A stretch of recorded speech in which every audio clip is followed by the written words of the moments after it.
Hello, everybody. All right. Apologies for the technical difficulties. We're trying to stream a one shot. All right. So welcome everybody. My name is The Phoenix, and you guys are joining us live on Twitch or YouTube, wherever you guys are choosing to watch from. And we are going to be having a little fun today. We're gonna be going on a first date this morning. So I have a wonderful cast of players here to help us provision this romantic atmosphere. Let's start with Catfish. Feel free to introduce yourself. I catfish, love catfish. I use they them pronouns. And today I am gonna be playing a lovely moon druid character of mine called Jay. That in short is what we call a short king. So he is not royal, but he's just a lovely little lad who likes to have fun. Yeah, sounds like that's what we're gonna be having today. Perfect. Uh, all right. Next up, Chair, if you want to introduce yourself. Yeah, I am Flying Chair, and today I will be playing a Paladin of Lathander, who is gonna go on this quest with his new compatriot, and he's gonna try to help someone on a date. It's gonna be fun. Awesome. Awesome. Next up, we have Puffin. Hello, I'm Puffin, and today I will be playing Althea, a little wood elf that, is pretty quiet but has great ears, not only tall but great for listening as well. And hopefully she'll be able to help out as well. And last but not least, Wow the Sketch. Hello, I am Wow the Sketch. I will be playing Medinori. He is a wizard of healing. Please don't ask what school he went to. Perfect. All right. So before we get started here, we do have some lovely artists to credit for all the stuff that you guys will be seeing in our session today. So music today is entirely provided by Ivan Dutch. Ivan Dutch creates some awesome royalty-free music. So if you guys are interested, if you like the music that you hear today, please check out Ivan Dutch. Maps today. So we have three different maps that we're going to be seeing today. Two are scenery maps, and those are made by James RPG Art, who specializes in scenery. So if you do like theater of the mind type stuff, he is fantastic for making all those types of lovely scenes that you'll see today. There is a battle map that we're going to be on today, but that is my doing. So take whatever critique of that map towards myself. And then all of our other art today, so we're going to be seeing a variety of tokens today. I have a list of artists here. ABD Illustrates, Art of Gianni, Dominic Mayer, Keja Blank, Knights of Bastille, Tatchet, Valhisi, I think is how you pronounce it, Catfish? I don't know. I don't know if that's how you pronounce it. And then Wow the Sketch. So those are all of our artists that are providing some of the art that we see today. All right. Fantastic. So that is our artist today. I don't know if I mispronounced any of them. I'm sorry if I did. But we have some really great art today and just want to highlight some of these people for us. So yeah, without further ado, let us take a journey.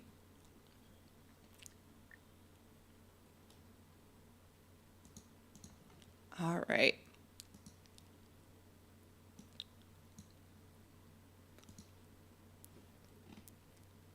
Ooh. All right.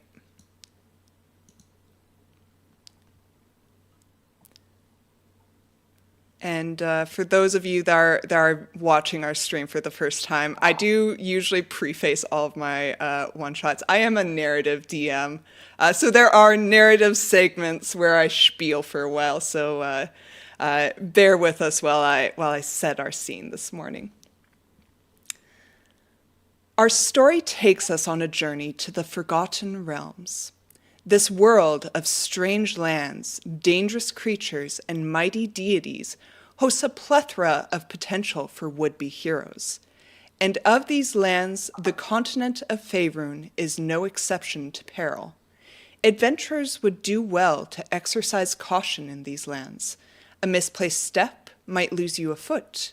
A misspoken word could be your goodbye. And an eager heart may very well skip its last feeble beat. For danger comes in all sorts of guises, and matters of the heart sometimes require the most courage of all. In the midst of Faerun, the mighty civilization of Waterdeep bustles on. The city of splendors spares no expense, as the latest advances in the arcane and industrial enhance the standard of living for its citizens. Nestled amongst the various wizard towers and skyscrapers, one such advantageous business flourishes, known as Critical Response Headquarters. A crowded chamber buzzes with the height of the workday, each employee amplifying their volume to overcome the throng's racket. Rows upon rows of circular desks span the room, partitioned by makeshift half-walls to simulate private spaces. The smell of Java lingers in the air, laced ever so slightly with the stench of cooked fish. In each cubicle, an operator sits in the center of an annulus desk. An intricate map of Faerun is carved into the desktop, with stones set atop various locations. A halfling woman sits at attention at one such desk, a quill poised over a piece of parchment. A stone on the desk rings, and she quickly answers it. Critical response. Is the nature of your emergency creature, trap, or puzzle? Through the stone, the faint murmurs of a conversation can be heard.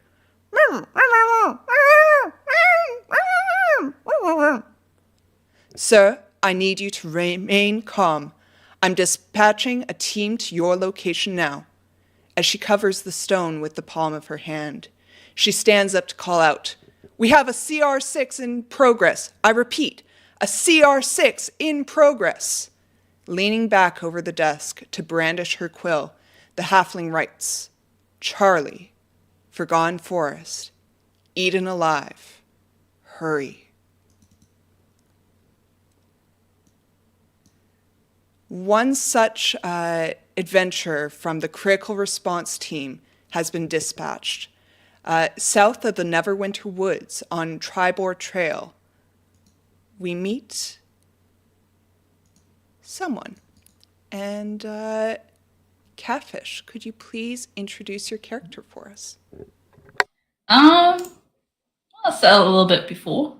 Jay, he's a short king, 4'9".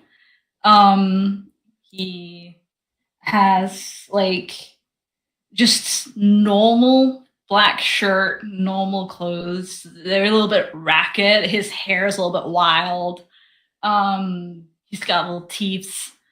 And he is, It's got as you can see in the token as well, like he's hand got like a big scar over his face that nobody seemed to mind around him or seemed to pay any mind to. Brilliant. And what is Jay doing right now on the trail? Right now, Trey is simply walking the path of the Tribord Trail back and forth, pretty much. He is walking with about 20 other people. They're a small group that kind of guards the southern border of Neverwinter Woods. Both people traveling, protecting them from creatures of the forest, as well as protecting the creatures of the forest from the people that walks along the trail. So he's just, let's say he's just they're camping for a minute. They've been walking for a while, so they're just made up camp. Jay is making sure everybody's all right. Just walking around, chatting people up. Brilliant. And Jay, as you are camping, a raven comes to your location. And you've seen this raven before. You realize that this is one messenger of the Critical Response headquarters. And as it lands beside you, it speaks up and it says, Critical response, CR6 in progress. Please report to the Forgotten Forest. You're here. And Jay simply gets up. He kind of shakes his body a little, grabs his stuff, and then he morphs into an elk and just starts sprinting along the trail towards Neverwinter, where he knows there's a teleportation device that can get him closer. Perfect. And as the scene pans out from this elk trotting down the path, our scene takes us back to Waterdeep. As we come upon a place of quiet and worship. Inside a church of Lathander, there stands somebody. And Chair, could you please introduce your character for us? Certainly. Inside the church, you see the sunlight come down on the figure, kneeled down and praying. This is Barrett the Polite, originally from the Mayor of Deadman, where he was a protector of his home. But he looked for more than that, and he wanted to see what the world had to offer.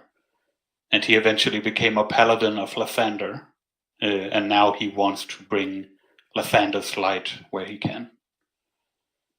And that is Barrett the Polite. Brilliant. And Barrett, I assume you're probably in your prayers right now? Oh, yes. What kind of things is Barrett praying to Lathander about? Just praying for a sunlit day for the Waterdeep and for everywhere where the darkness has taken hold, anywhere where people need it. And I think he does that. He's been there probably for like a few hours at this point, and then he stands up. Yeah, and as you stand up, you get a sense of purpose swelling within your chest. You recognize this feeling as the will of your God urging you forward. And as you turn around, you see a messenger come in. A messenger dismounts from his horse just outside the doors of the church and comes inside, and he says, Barrett, a message has come come to you from CR headquarters. Okay, let me see. What do you have? And he bows towards you, and he says, "There's a CR6 in progress. They said to report to the Forgotten Realms something about someone being eaten alive." Oh, that is not good. I will go immediately. Very well, very well. And he gives you a curt bow of respect before turning about face and marching back out of the church. Before he leaves, Barrett is gonna stop him and say, "And son, there is no need to bow." Oh, well, yes, sir, yes, sir. And he bows again at you. Whatever you say, sir. And he gets a move on. Gets on his armor and helmet, and gets ready to meet who he's going on this mission with. Fantastic.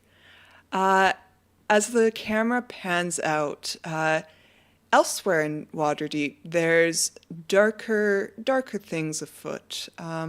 As we come to a place of mourning, a local graveyard, and there seems to be someone lurking about the graves. And the sketch, could you please introduce your character? I can. In this graveyard will be a 3-foot halfling, average size. Hair remarkably different than what else you can find anywhere in the realms, but from what you can tell, it's definitely not natural. Possibly from prestidigitation spell, or if anything, a bad spell gone wrong. If anything, he stands in dark clothing, reading out a book. It seems to be a crime book of some sorts, possibly for anyone in the graveyard, for whatever reason. Not suspicious at all. No, not at all. And as you stand there in the graveyard, you hear a knocking coming from one of the crypts. I haven't done anything yet. What the? Hello? You hear.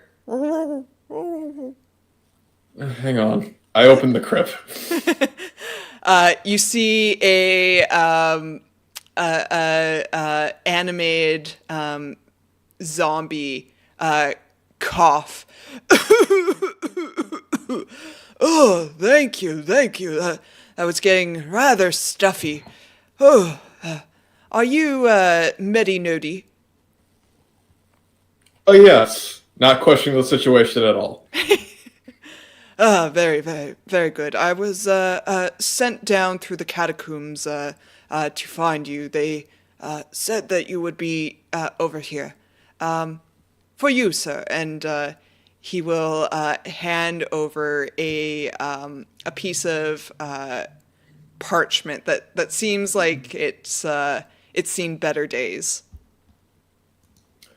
You will gladly take it and just give it a read. You read, it seems to be missing quite a bit of information in it, but you do read the words Forgotten Forest, Charlie, Hurry, Eaton. I see. I will gladly fold it back into the letter, hand it to the undead. Thank you very much. Very well, sir. And he'll say, rest in peace. Yes, rest in peace and all of that. I close the door.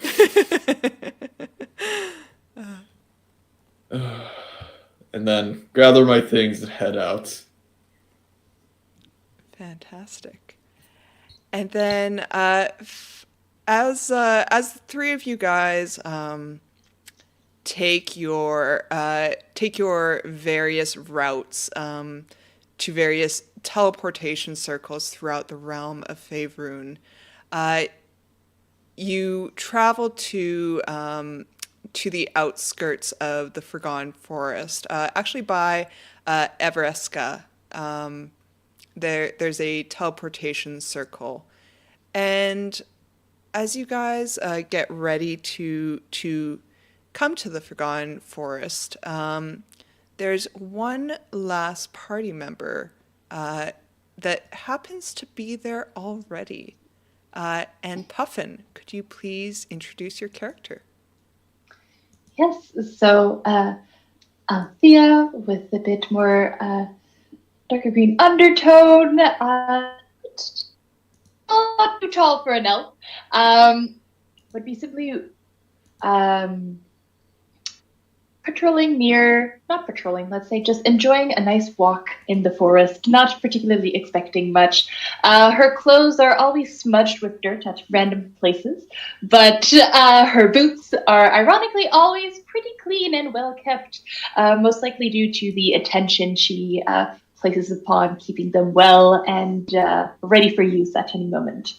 So yes, already in the forest, she would be simply walking, enjoying her day, the quietness of everything, heading in no particular direction as she's enjoying her very, very early, surprisingly, retirement. And as you are making your way through the Forgotten Forest, you hear a rustling behind you. Nope. What type of rustling would it be? Does it seem like Make a me small cute? make me a perception check. Will do. You listen and it sounds ominous. It sounds dangerous. You've seen a thing or two in these woods, and you know the sort of dangers that lurk around every corner. Could it be a Tarrasque? Ooh. Not wanting, to bother it, because at the end of the day, between it and I, well, she knows better than to be curious, having seen many. So she'll start a quiet but light jog and find a great tree to, climb upon to let whatever ominous thing pass. All right. So you climb up a tree, and as you peer down for the threat, you don't see any massive looming figure. Rather, you see a rustling in the grass blades as something small meanders its way through the forest floor.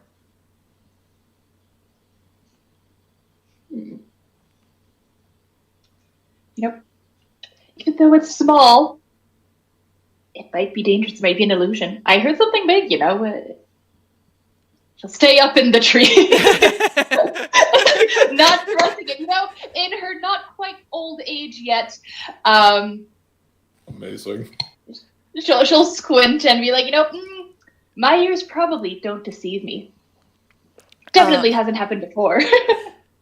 So you watch this little rustling move around the bottom of the forest floor, and it's not very fast. But as you watch it kind of move around the forest floor, you do see more little rustlings begin to come out of the woodwork and come out of the forest.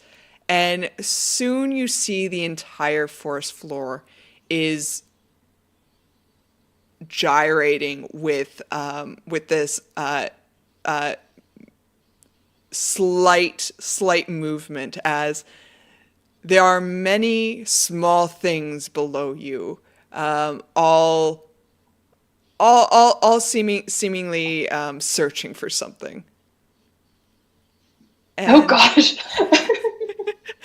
as you're watching this, you feel something rustle in the hood of your cloak. At this point, thoroughly freaked out, she's just gonna, when you feel a little bug, she'll raise her hands up, start to like pat herself silently because not wanting to track whatever is making waves in the ground. Yeah. Like start hitting. You hear a dope, and the rustling lessens in severity in your cloak. Oh, hello? Do you like the pats? I can give you more if you come out of the cloak, respect one's personal bubble and all. As you say that, this creature climbs down your arm, and it seems to be holding its head. Maybe you gave it a little bit of a concussion, but it seems to be a little mushroom creature. Oh, how adorable. Oh, gosh, well, sorry for whatever hurt I caused you, but, you shouldn't pop up in people's clothing. It just shakes its head and it says, "We've been searching for you for days." And to find me, that required appearing in my clothing. Well, you're very sneaky. Well, that's not my fault, is it? You should get better ears or better tremble sense. It just shakes its head and it says, "We've got an urgent message. Critical Response 6 has been activated." Oh, well, why didn't you come find me sooner? We tried. Our legs are tiny. Well, perhaps we can figure out a way to make you some stilts. It just cocks its head to the side and it says, "That seems like a really good idea. Perhaps we'll do that at a later date." And it says to you, there's a person in the Forgotten Forest, at the edge of the Forgotten Forest, named Charlie Chesterfield. You're to meet the client for further instruction on the severity of the nature of this emergency. Oh, well, that sounds simple enough. Surely a nice quick chat will put this all to rest. Yeah. And it says, "All right, well, I had to head back to my family. It's a long fortnight's journey for my little legs, so goodbye." Oh, she'll leave.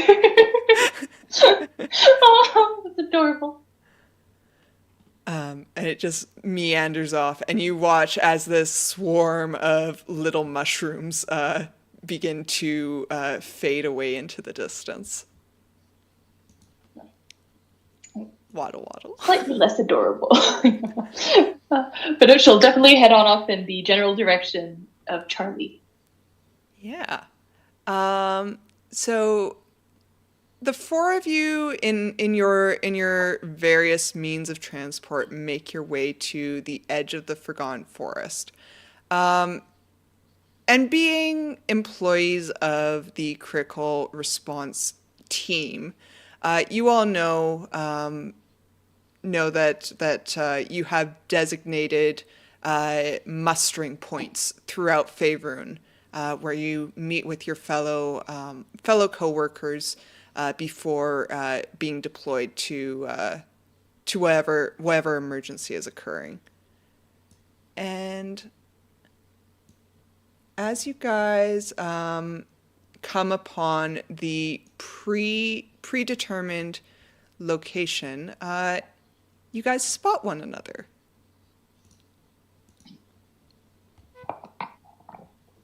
Oh, well, welcome everybody to the forest. Haven't seen you guys often around here.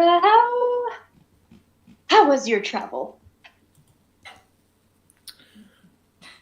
Jay, in this black elk form, is just like kind of nodding its head, trying not to hit anybody with the antlers. As a way of saying the it was good. It was all right, I suppose. Is You this mean your what? home? Oh, my home is way over there. Points in the general direction in which she came. You just have to walk for a while. Sometimes, see. some would say. Vague, but all right. My name is Garrett the Polite. It is a pleasure to meet you all. Medi, at your service, of course. Althea. And how about you? Does your name start with an A? We can hit the ground.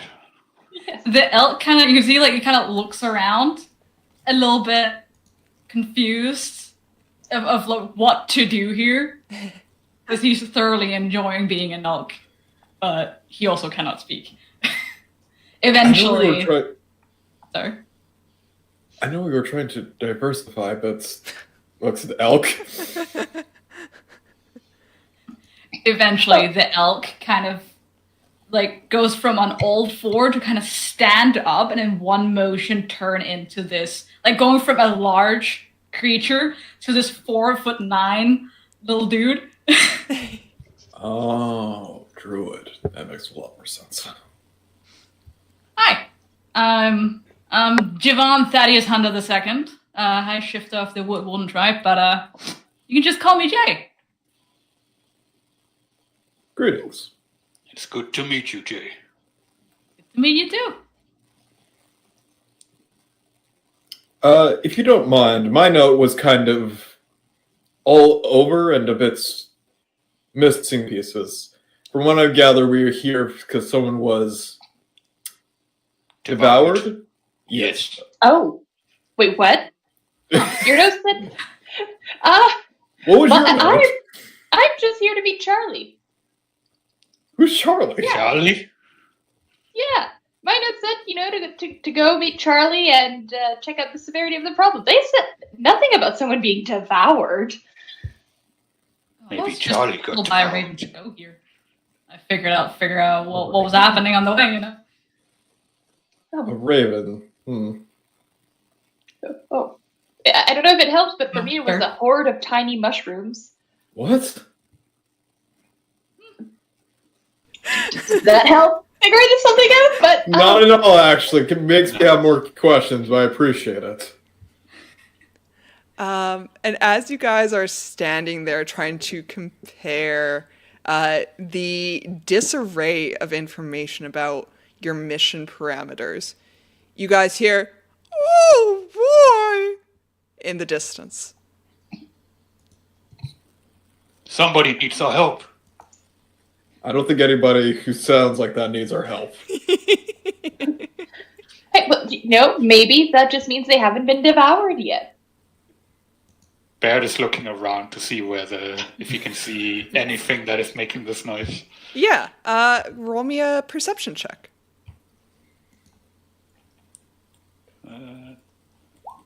15. Oh. 15. Nice. As you look around, Barrett, you see, with helmet on, your limited field of vision allows you to focus in on the pertinent information. You're not distracted by the surrounding colors of the landscape. But in the distance, you see a small figure that seems to be cloaked in a brown travel wear, and you see that he seems to be swatting at something. Barrett is gonna, before he runs in that direction full speed, he's gonna say to his companions, "I see something over there," and he just starts running. Do the rest of you I guess follow? we're going. Yeah.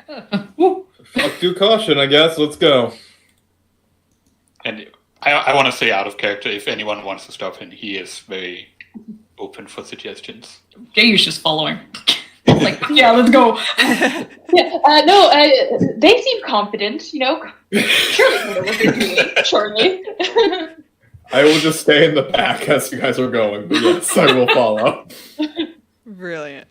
So as your party comes upon this scene, you see a rather small figure.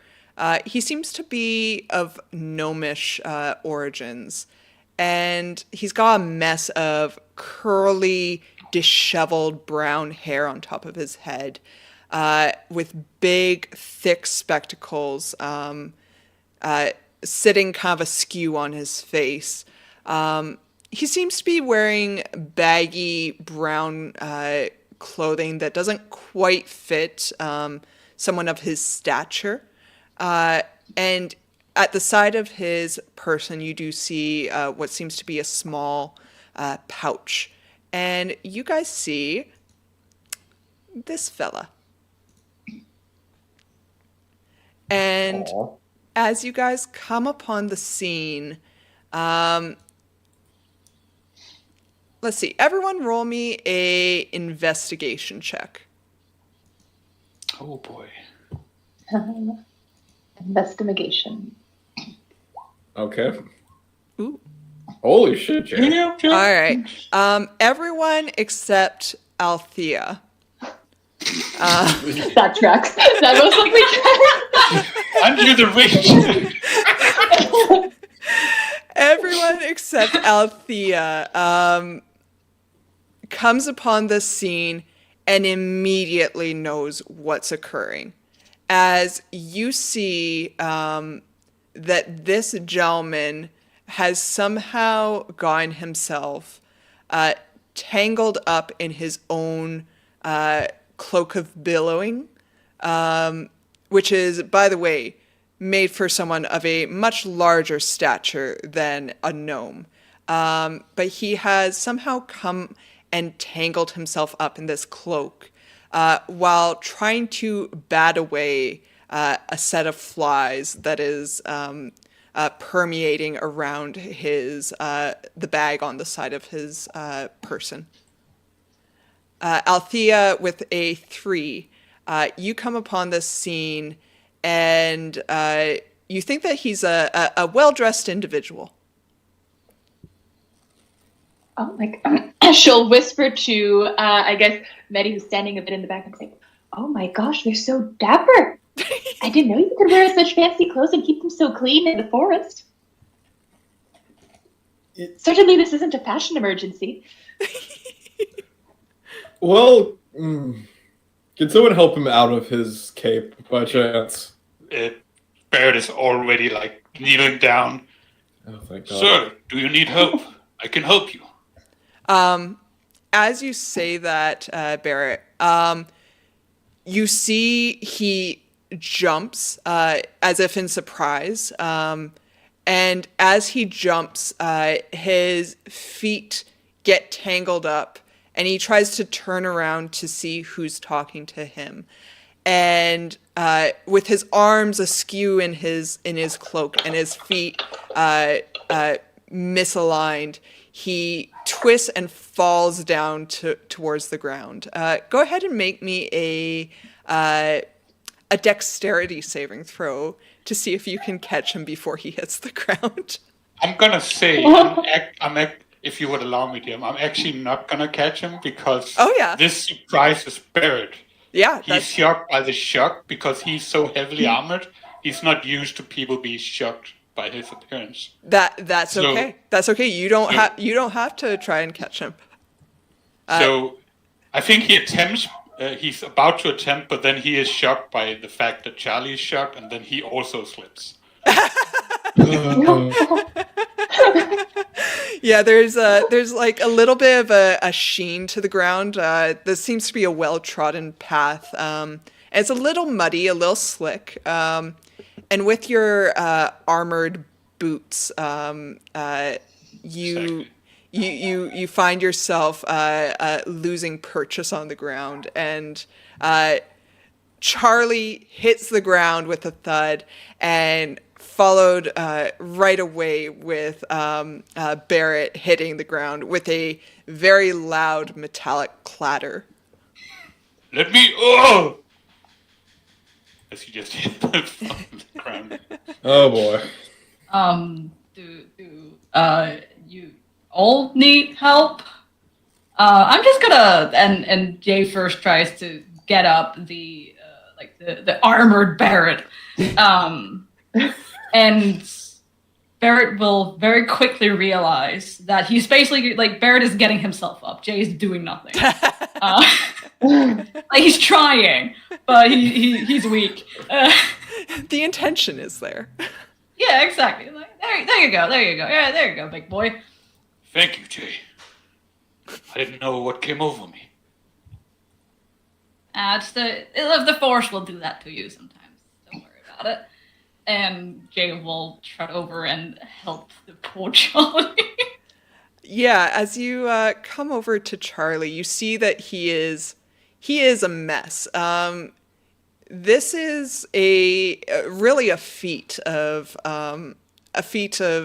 clothing for him to have so intricately gotten himself woven in the fabrics of a simple sheet. He is very, very, very askew, and he looks up at you from underneath a flop of curly hair, and he says, "Oh, thank you so much. I appreciate it." And he kind of avoids making direct eye contact with you. Don't worry about it. It's gonna be fine. And Jay just kind of like puts his hair in place, corrects the glasses, and all of that. All right, there you go. You wouldn't happen to have heard or seen about anybody getting devoured by a monster somewhere here? You see him go ghost white, and he says, "Was someone devoured recently? And he kind of looks around nervously, and he says, I had to go in there, but they're not here yet, but I do have to go in. Oh boy. Oh, who are you waiting for? This is actually kind of embarrassing, but, I'm waiting on a team from Critical Response." Oh, Ah. well, you are in good luck then. Because we, turns around, are this team. I think we all just like pose. Yeah, the team strikes a pose like back to back. Maybe with our friendly Nick. Go ahead and roll me a performance check, everyone. Can I mention his pose is more annoyed than anything? Sure. We'll pose. Performance. Oh, cool. All Great. right. Let's see. So, Chair, you and Jay, you guys strike like a really cool, back-to-back pose with one another. I would like to pose half a second too late. Medi, you look the very figure of disassociated and aloof, kind of the lone wolf of the group, and you hear a howl of a wolf crying in the distance. But Althea, you aren't paying attention, and you're just watching Charlie, and then you kind of look back over your shoulder and you see the group forming the designated critical response pose, and you kind of go, oh, and quickly get into line. Amazing.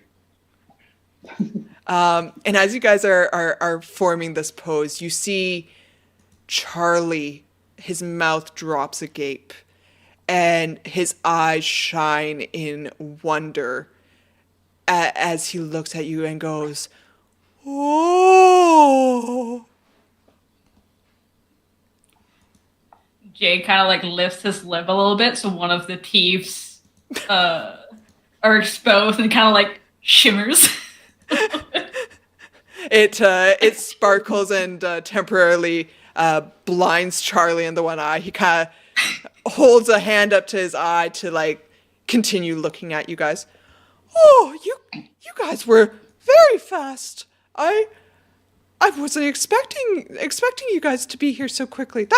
That's good. That's very good. I am Charlie. Pleased to make your acquaintance. Sirs and ladies and fellow persons. Well met, Charlie. I am Barrett the Polite. And that's I'm Medi. I just want to make sure we got a response that you were being devoured, and yet I'm noticing you have all your pieces together. Oh, well, that's actually kind of a figure of speech, devoured, and hopefully it doesn't actually come true. You see, I actually called you guys here because, I don't know if I should say it's kind of embarrassing. Oh, can't help you unless we know what's going on. So spill it. It's true. You see him kind of begin to turn a little bit pink, and he kind of shuffles his feet and twiddles his thumbs a bit. And he says, "All right, but you had to promise not to laugh, okay?" No. Oh. I promise. I promise you, I will do my best. Yeah. We will give it a mighty old try. He nods and he says, "I guess that's the best I can hope for."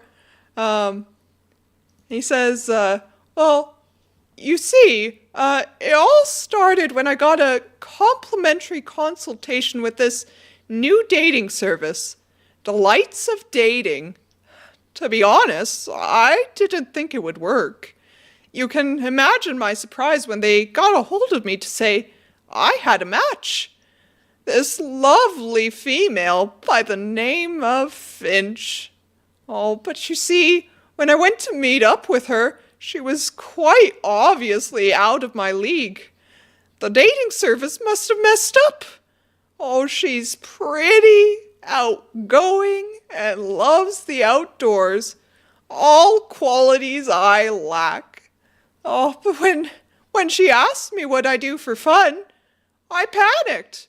I told her I love anything outdoors. Oh, boy. So she suggested a picnic in the Forgotten Forest. Oh, you folks have to help me. And you see as he drops to his knees in agony, he says, "I'll get eaten alive out there. Oh, going in to set up the picnic was scary enough. I'll look like a fool if I die on my first date.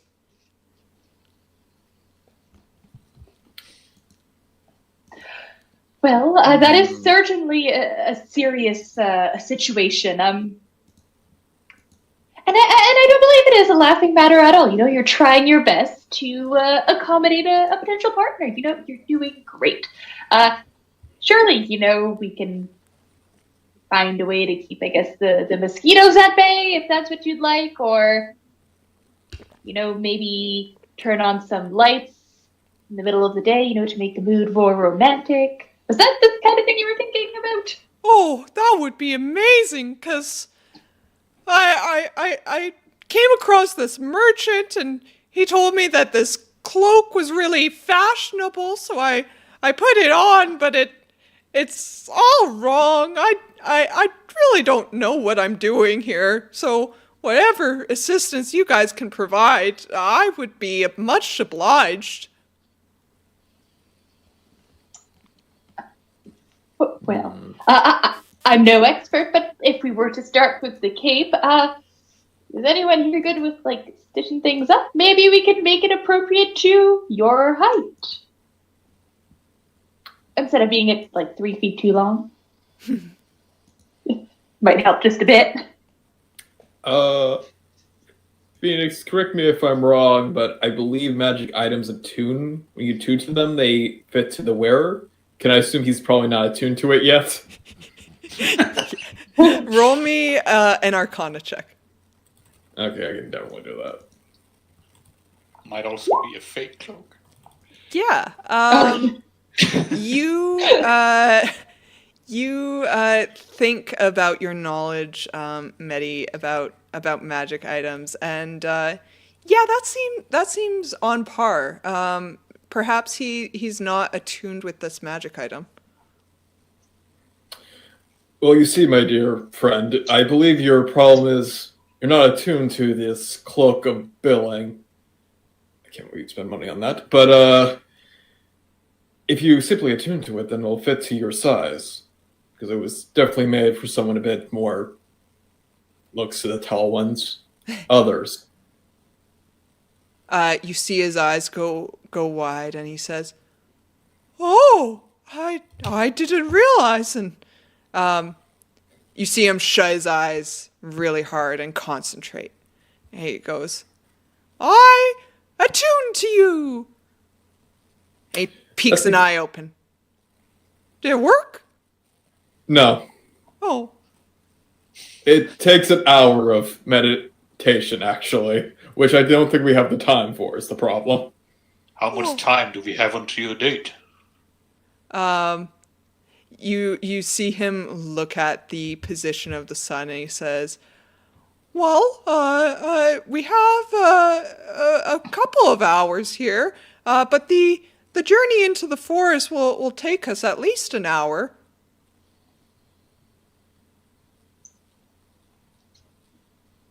That is a problem. I suppose we could always see what time we have when we get there.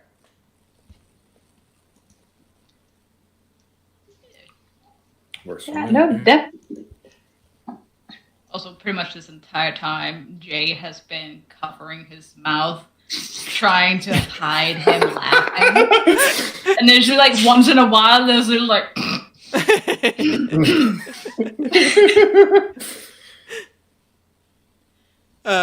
Perfect. Let me see if Charlie notices. Jay, go ahead and roll me like a contested, like stealth, let's say. Oh, And let's see.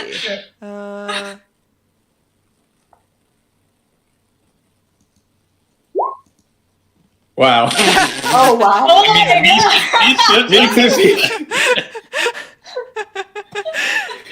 It works. Hey, which side is beating it then? What's that? Which side is beating it then? Sorry, what side is what?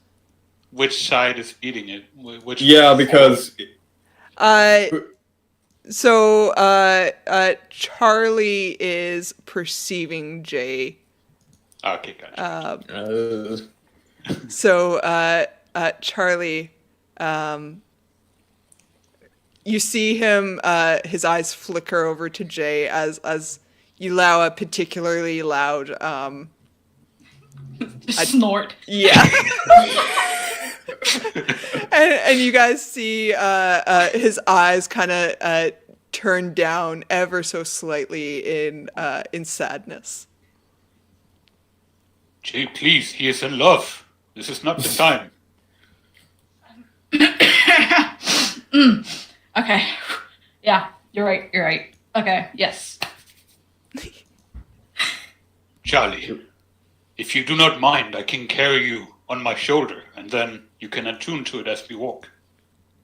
Oh, yeah, that sounds lovely. It is a rather far walk, and I'm not exactly built for long distance. And he like holds his hands forth, like waiting for him to kind of motion that he's ready to get up. Charlie takes your hand and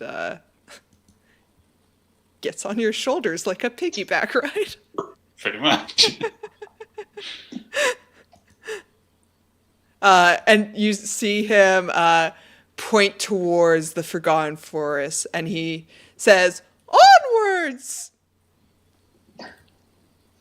You heard the man. Oh, And he nudged. Charlie, Charlie grabs a hold of like the sides of your helmet and kind of like pulls back as if it were like reins. And he says, "Oh, there's just one other thing. Finch can't know you guys are there.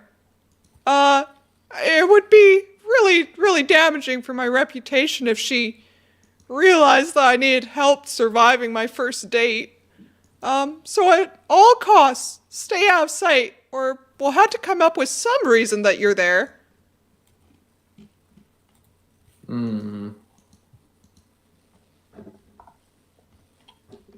Well, Jay Well, can what- really- Go ahead. No, go aheed. No, you. Okay. You're the ranger in this situation. You're more well equipped.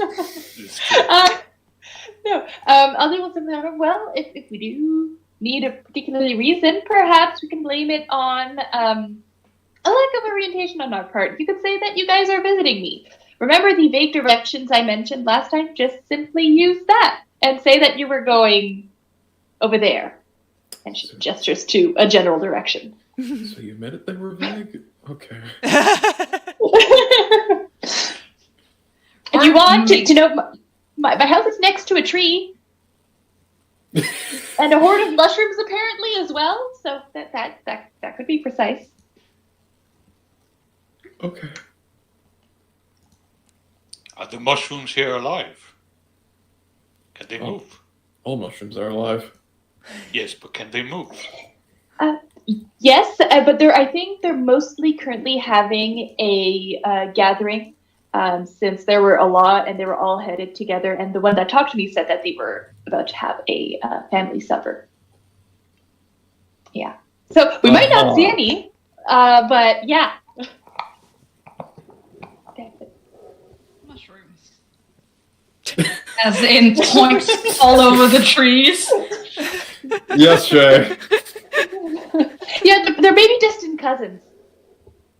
Interesting. That's okay. Fascinating. Jay starts talking to the mushrooms of the forest.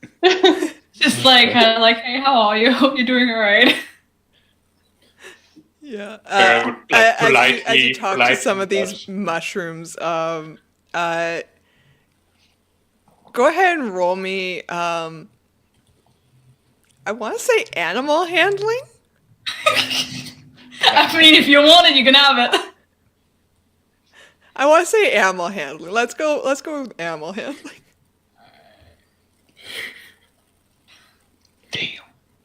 The Wow. mushrooms delight at your passing, Jay, and you see them kind of perk up happily, exposing their spores, and you get a sense that the natural world here is cheering you on, and Jay, you get a little inspiration.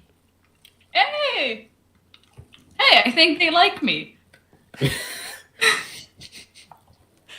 rest Oh. of you just see Jay talking to plants. That's nice, Jay.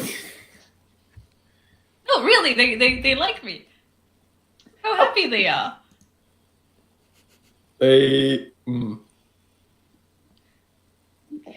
Indeed. You know, maybe- Very happy. You'll be invited maybe to their next family dinner. Oh, that would be lovely. What does a mushroom eat? Sunlight. And no corpses. Wait, what? Oh, I guess, yeah, sometimes.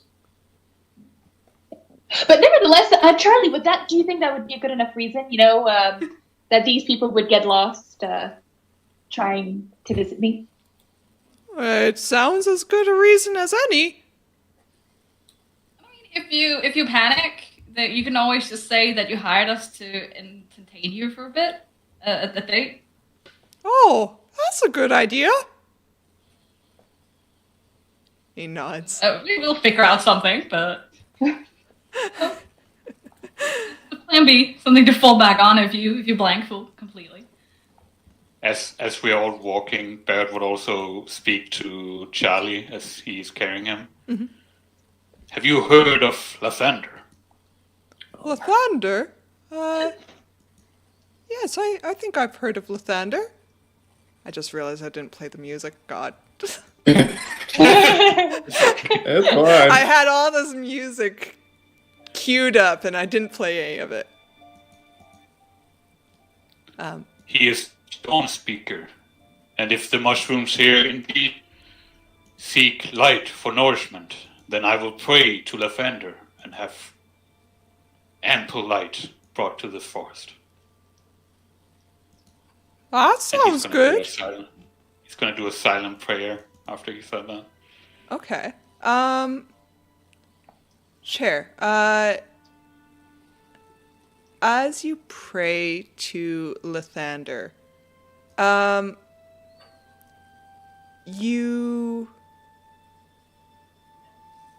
peace falls over you, and the sunlight beams down through the tops of the trees.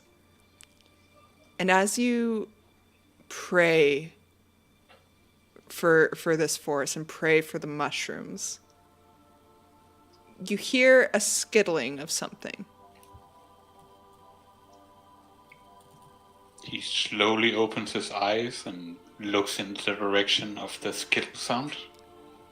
You see a small neon scarab beetle that seems to be watching you with particular curiosity.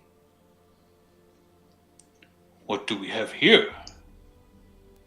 And he kneels down a little to meet the strange creature. It Do raises. you know what this is? What's that, Oh, sir? sorry, go ahead. No, you go first. It raises a antenna towards you, almost as if it's greeting you. He moves a hand closer to the antenna and almost like an awkward like handshake, but he's not sure. I greet you. The scarab beetle touches your hand with its Antenna. foot. I was gonna say paw, but that's not right. It reaches out and it places a foot on you, And as it does so, you feel something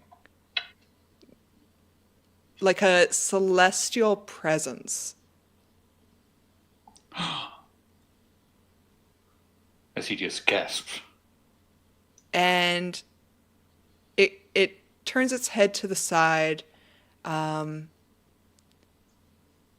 you have the feeling that your god approves of this mission, approves of the work that you're doing with Charlie. And you gain an inspiration. Yay. I will mark that down. So, Charlie, it is now within my oath that I will make this a successful date for you. Oh, I really appreciate that.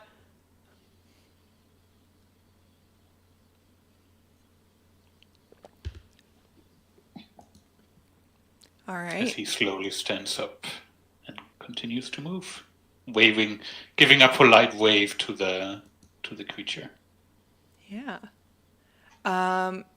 So the rest of you travel through this forest, and Althea, you are not surprised by the various colors and life forms that flutter to and fro in this forest. But the rest of you may be seeing this for the first time. The vibrance of the colors and the very life essence that seems to draw upon inspiration from the Feywild. The grasses are deep greens, and some of them even have hues of blue and purple to them. The trees seem to get more colorful and more inspired as you travel further and further into the forest, and you begin to regularly see trees of pinks and orange and blue and purple surrounding you as you venture further and further in, until eventually there's no colors that one would attribute to the natural material world. All around you, life screams the presence of Fae. And let's see. What's everyone's passive perceptions? Good question. 11. 11, 15. 15, 10. 10, 14. 14, you said, Catfish? Yeah. All right. So Jay and Althea, as the two of you are walking, you guys see. I think Althea, you see eyes looking at you guys from underneath the toadstools, and Jay, you feel the sense of eyes resting upon you, watching you guys pass through the forest. Would this be like, okay, living in this type of environment? Would this be a normal occurrence? Do little creatures live under those? Yeah. As you kind of recall your experience in the Forgotten Forest, you know that there are a great many creatures that call this place home. But there's a particular sanctuary for fey creatures deep within the forest. Due to the nature of the reputation of this forest, many people do not venture too deep within its borders. So the further in you travel, the more magical and mystical the creatures become as you get in. And you do know that there are pixies that live in this forest.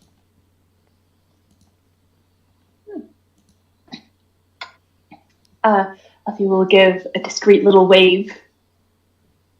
You know, they're not so bad. Discreet little wave. If Jay notices, then she'll turn and say, "Well, you know, you can say hi to them. They're usually not so bad." Do you know where they are? Well, they're right over there. You see little eyes underneath little toes. Yeah, say hi.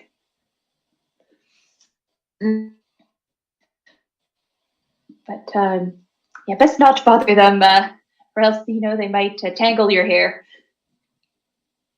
Oh well, and it's just like a mess already. I think that might actually be an improvement.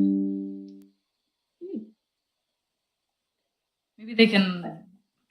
What's the thing? When you take strands and you kind of throw them around together. A braid? Sure enough. Yeah. Maybe they can do that. Huh. Do you want to go ask them? If they can do Okay. it on their way. Yeah. Well, I've never asked them that before. Maybe they'll find it entertaining. Well, let's try. Yeah. Maybe. Tiny detour. Althea will, as we continue walking on, walk closer towards where she saw the little eyes and kneel down and say, "Hello." You see the eyes Excuse me? quickly dart from one toadstool to a leaf of a nearby bush. Oh, we don't want to, bother you. Simply, we were wondering if you'd like to braid my friend's hair over here. You just hear. I can't even make the sound. Sorry. You hear ting ting ting ting like a little like I don't know like Tinkerbell kind of On their glass. yeah. And you see a set of little eyes comes forward slowly into the light as you see this tiny pixie face, and it's carved in a mischievous smile looking upon you, and you just see as the smile grows and grows, and it becomes almost too large for the face that's taken over, and its eyes dart towards Jay. He just kind of like lays down on all four like a dog, like flat on his belly, and stretches like a hand out. It's sort of like like if you have like a scared animal, you're like trying to get closer without physically getting closer and scaring them off. So you just kind of reach out your hand, and then hopefully they'll come sniff it, and then learn that you're not scared. They're scared. Jay, go ahead and roll me a persuasion check. Oh Lord. Where's my sheet? Here we go. I Persuasion. believe in you. You got this. Oh. No. All right, Jay has a very specific set of skills and nothing else. Jay, Fair. as you stretch out, the pixie perceives you as a threat, and it lets out this little like before it sounded like a little Tinkerbell, like a little like ching ching ching ching ching, like a lighthearted. I can't make a bell sound. Sorry. It was like a light, high resonance bell sound. And as you do this, you hear like gong, gong, gong come out of this pixie as the alarm gong bell sounds. And all at once, 10 pixies swarm over Jay. And they start to pick and pinch at you, Jay. Jay just starts thrashing around, like just kind of like on the bed of the floor, just rolls around. You just watch. The rest of you watch on as Jay is accosted by an army of pixies, and they pick and they poke and they pry and they tickle and suddenly they scatter all at once. And Jay, you now have a bird's nest in your hair. Oh, Like a new hat. Yeah. I mean, Quiet. I feel like I asked for a braid and got something way better. I thought they were trying to hurt me, but maybe they just wanted to up their game. I don't know. Maybe the mushroom told them that everything was fine. They were like, all right, we're gonna give this dude a hat. Medi, as you look at this nest, you see something inside. As you see something poke its head up, and it seems to be a skeletal parrot. And it goes, squawk!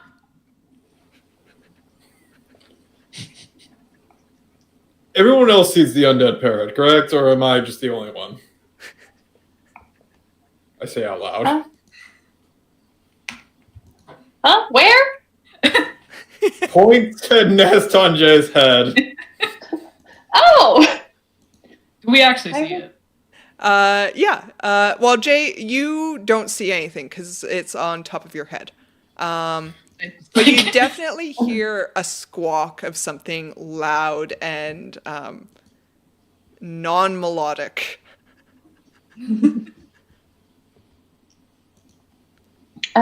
Why, yes, Medi. Now that you've been pointing it out, there is a skeletal thing. Be careful, Jay! It might bite. DM, Yes. I would like to use my divine sense to see if this is an evil creature. Sure. Go ahead Evil and parrot. ping your divine sense for me. All right. Barrett, as you tap into the heavenly powers of your deity, you do detect the presence of a celestial back down the trail where that beetle was. And you do sense a undead upon Jay's head. I do believe that is an undead bird on your head. How did that get there? Really? He kind of like takes his backpack off, rummages a little bit, and then comes out with a little piece of dried meat from his rations. And just tries to feed the bird that he can't see. You hold up this piece of meat to this bird, and it cocks an eye socket really towards the Yeah. towards the meat, and it goes squawk. It reaches out at you, and you take Oh boy. 3 piercing damage. Oh no! Ow! Did it at least eat the meat? Or was Yeah. it just Yeah, go for the fingers? it took the meat. It also took a little bit of your meat, a little bit of your finger. Ow. Poor thing doesn't realize it can't digest it. Meat. Medi, as you watch, you see this meat go through its jaw and fall down its spine into its rib cage, where its ribs kind of loosely prevent the meat from going anywhere. I'm gonna help out Jay. I will cast a mage hand for my quarterstaff as it comes up and picks the undead birds and just lays it like on a tree or something. Yeah. You easily grab up this bird and place it on the tree, and it tries to eat the mage hand, but it's confused because every time it pecks at it, the hand smokes away from its maw. Jay, do you need healing by chance? I notice that you're now kind of missing a chunk of meat on your finger.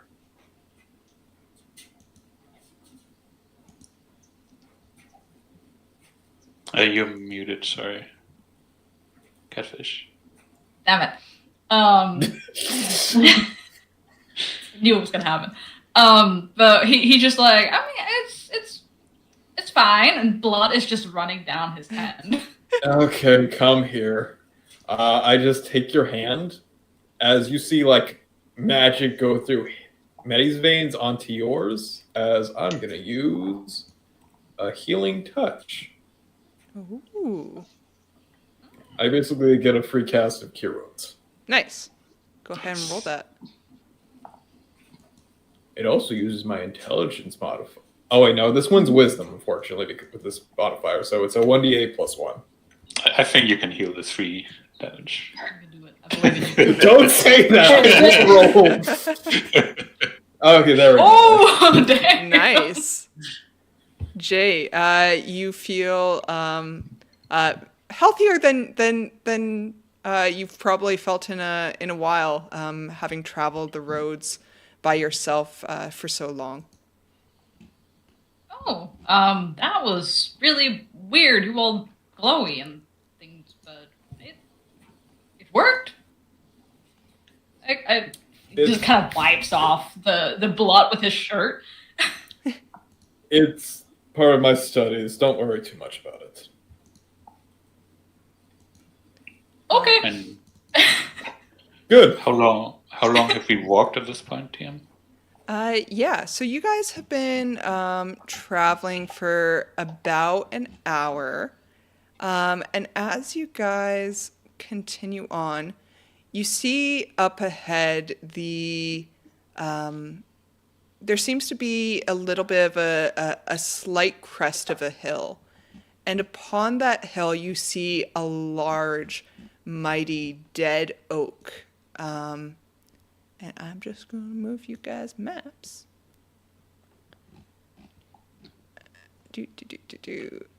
It's a large map, sorry. And Barrett would have put Charlie down after he attuned to the cloak. Yeah. So you guys are at the bottom of the map here.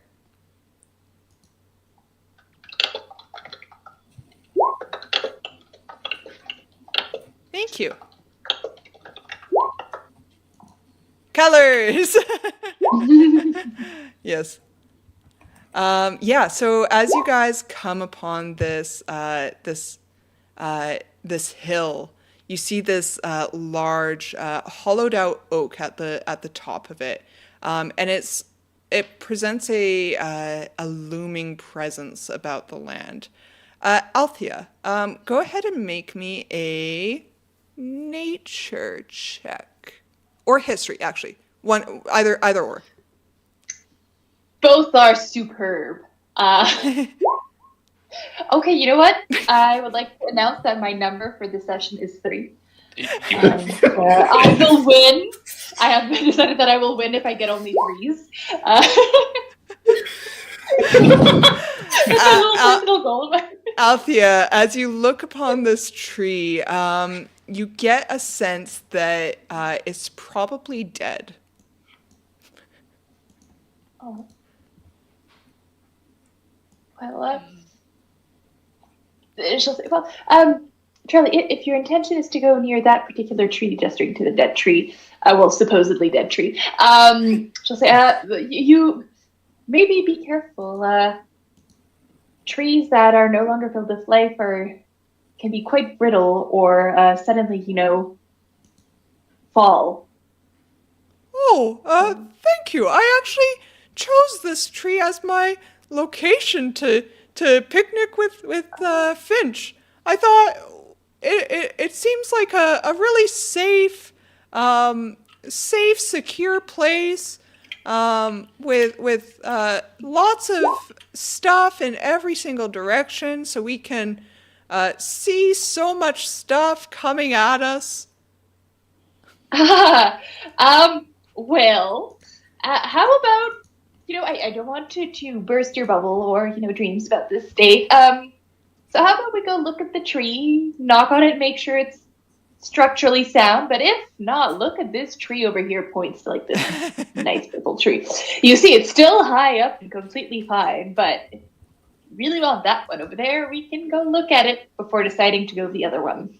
Oh, well, I guess we can take a peek at it, but I mean, I really like the cleanness of a dead tree. There's no sap or leaves or bugs. Things that you can find in a forest. Exactly. Oh. Sure.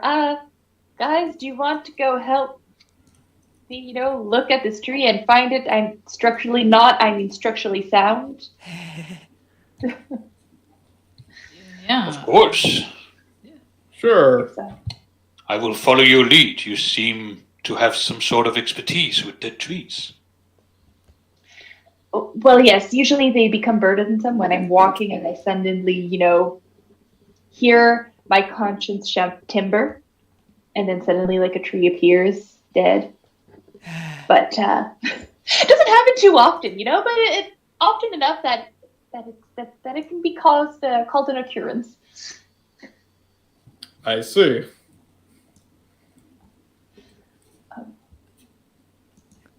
But yeah, Althea will approach the tree, start knocking at it, see if it's hollow. Stop there. Oh, cool. Medi, could you please make me a dexterity saving throw? Fuck my life. Hang on. Okay. Okay. Oh, no. Go ahead. Medi, as you walk through the forest, you are not familiar with things that threaten you from the natural world, such as trees and bushes and grasses and vines. As you find yourself stumbling through a patch of razor vine. And I... Let me roll a dice. As you take 1 slashing damage. Okay, good. D10! What the fuck? It's a big patch. Ow. Fuck. You okay? I'm just gonna point out the razor vine. Let's see that on the map, actually. Jesus. Let me just... As you point it out... I'm fine. Charlie goes, Yeah. "Oh, I better be careful not to jump through that." Thank you, Charlie. Yeah, Charlie, why would you jump through that? Why Well, would you jump through bushes or vines? is that not something people do in the natural world? And you see him No. pull out a notepad and cross something off of a list. The dating activities.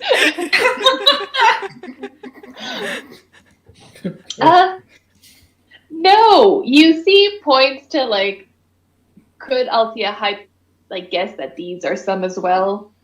Yeah, Althea, Yeah. as you look over there, you see some more razor vine. Yeah. You see these things, anything that looks sharp, probably is sharp. So jumping into bushes, climbing trees you haven't tested for weight, going into dead trees, generally things that, aren't recommended.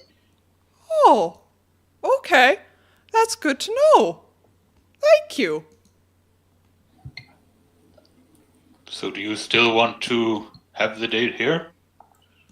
Well, I already set up the picnic, and you guys will see inside there is a cute little checkered blanket nestled over the bottom of the tree in here.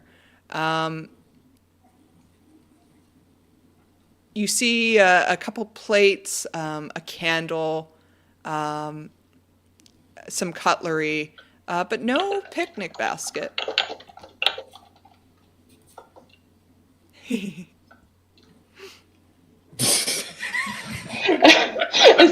that candle, Althea will quickly swipe it and look around for any other flammable things near the dead tree. Go ahead and make me a perception check.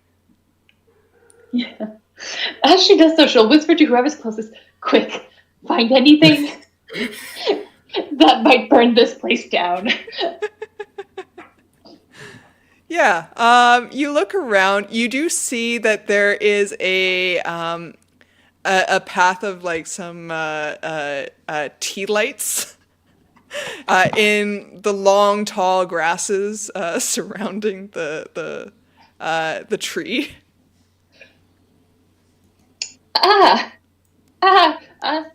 Jay, would you mind helping me just a little bit? Finding all of these flammable things? I would hope Yeah, that's a to. good idea. Thank you, Barrett. While they do that, Althea will see. Charlie, do you know how fire works? Oh, yes. Well, when something ignites, it burns oxygen and produces carbon as a Dioxide? byproduct.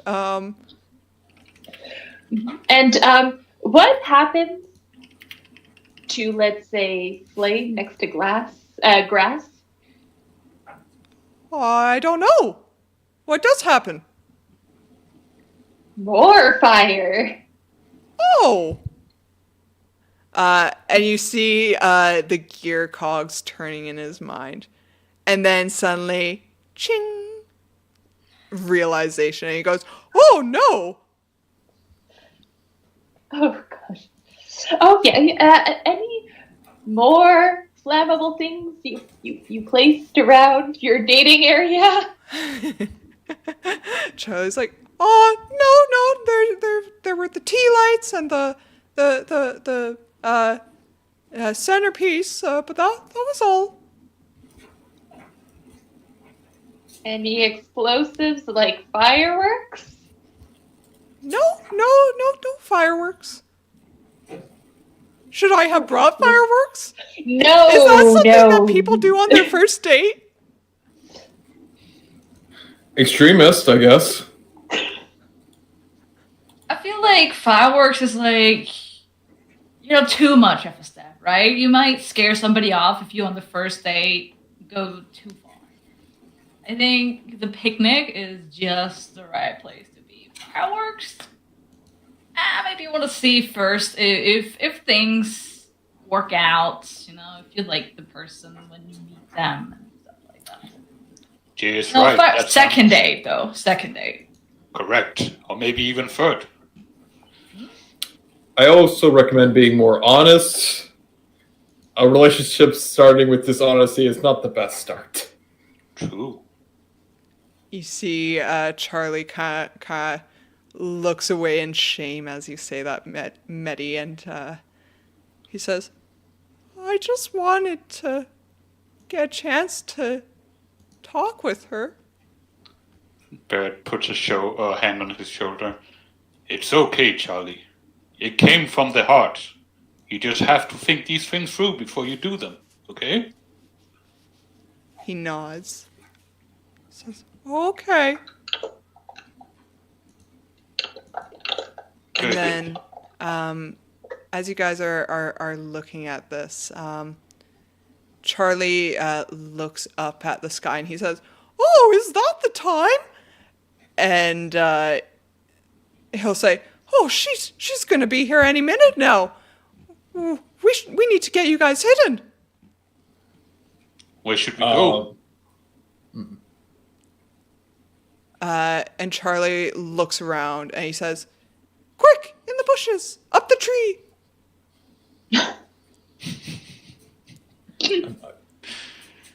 Jay jumped into a bush. Barrett is like panicking, like not sure. Hi. Walks calmly into a bush. Althea will go up the tree.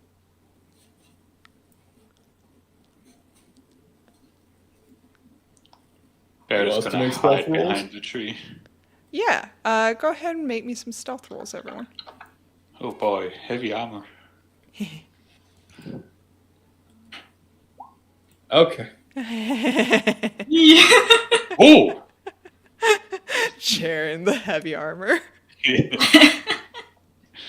It's a blessing from his god. All right. Chair and Althea. You guys feel pretty. Sorry, Barrett and Althea. You guys feel very confident about your hiding location, but Jay and Medi, the two of you feel a little less confident about where you're currently hiding, and feel as though there may be a chance she might see you guys. Jay, you're a druid. Just transform into an animal. I know, it's fine. Tries to kind of like shimmy further into the bush. Can I try to use my inspiration to re-roll it? Sure. See if he can shimmy further into the bush behind instead of his butt sticking out. Yeah, sure. Oh, Ooh. Jay, you feel much more confident about where you shimmied.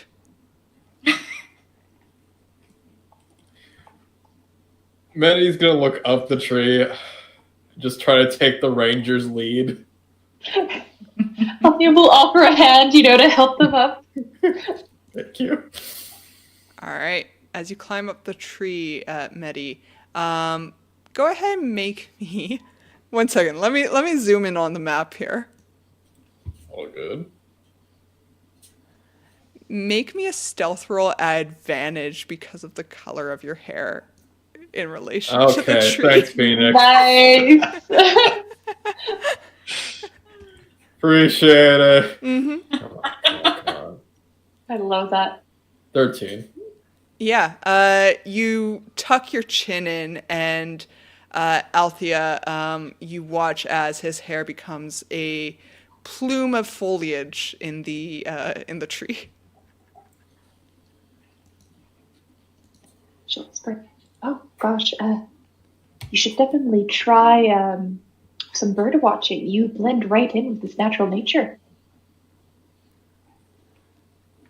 he's just gonna bite his tongue and say, thank you. All right.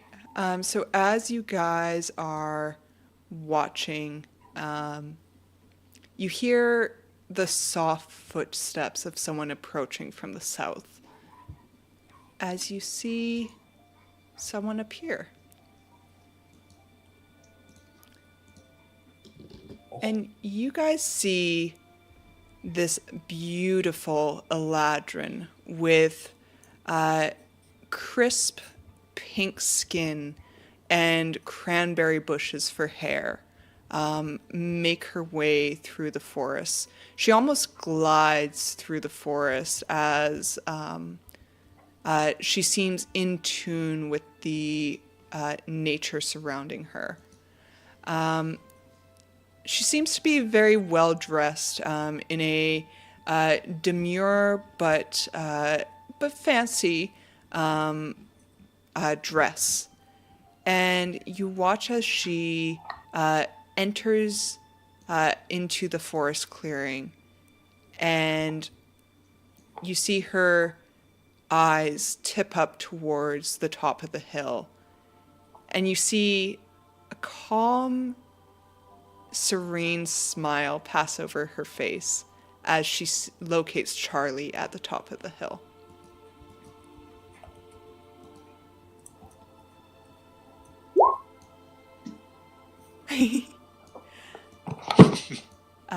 And as she makes her way up to greet Charlie, you guys watch as Charlie stands at the top of the hill, twiddling his thumbs, not really knowing what to do. And as she gets closer, Barrett, go ahead and roll me a perception check. Oh boy. Nope. You hear Charlie whisper something under his breath, and then whisper it again more urgently.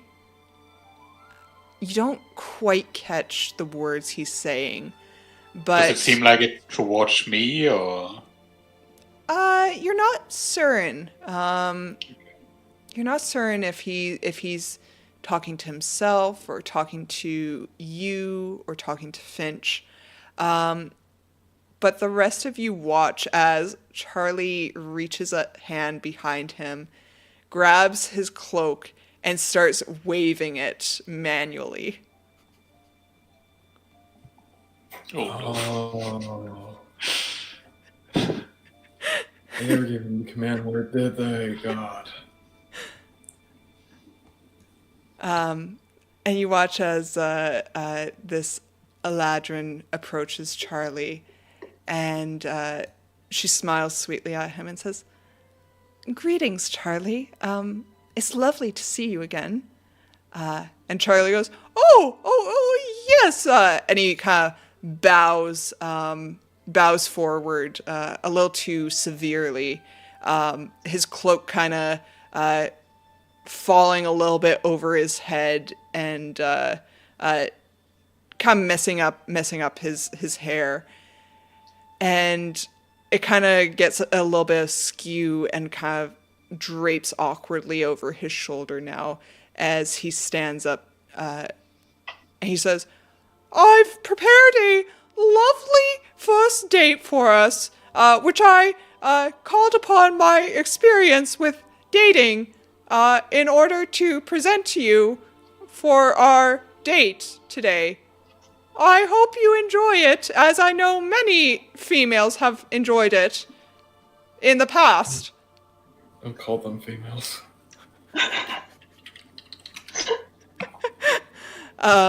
You guys watch as Finch kind of giggles under behind a hand, clearly amused by Charlie, and she says, "All right, well, please, Charlie, lead the way. I'm looking forward to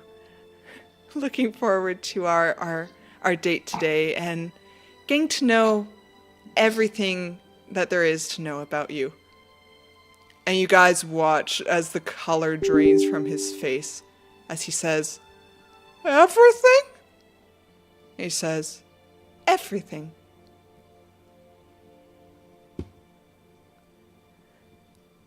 And you guys hear an audible gulp as Charlie and Finch begin to make their way into the tree.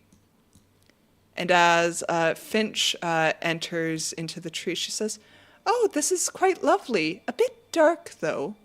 And Charlie gets halfway into the tree and then says, "I hope you like tea. I'll get us some things for tea. Just you wait right here. Don't go anywhere. I'll be right back." And you guys watch as Charlie begins to run full gnome speed down the hill.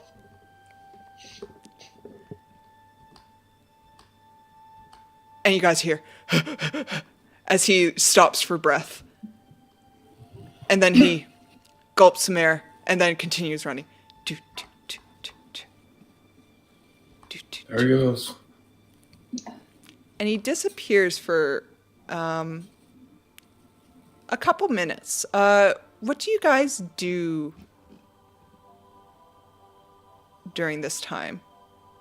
Do you do anything? Do you wait?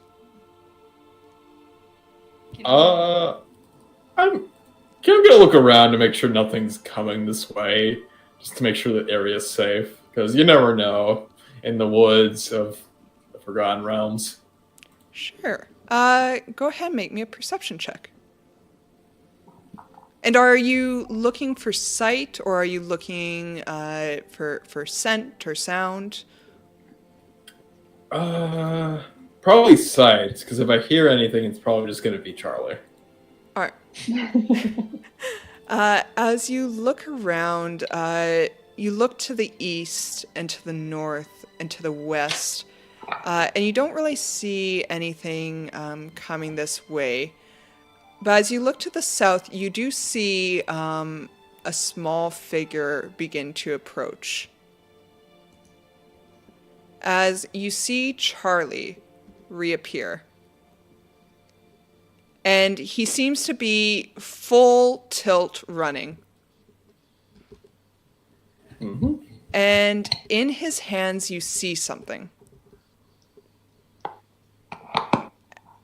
And as you watch as he runs up this hill, you see that he has a helping of honeycomb. Where did he get that? And he pops into the tree and he says, "I have the honey for the tea." And as he enters the tree from the south, you guys hear a buzzing. Oh, As I need everyone to roll me initiative.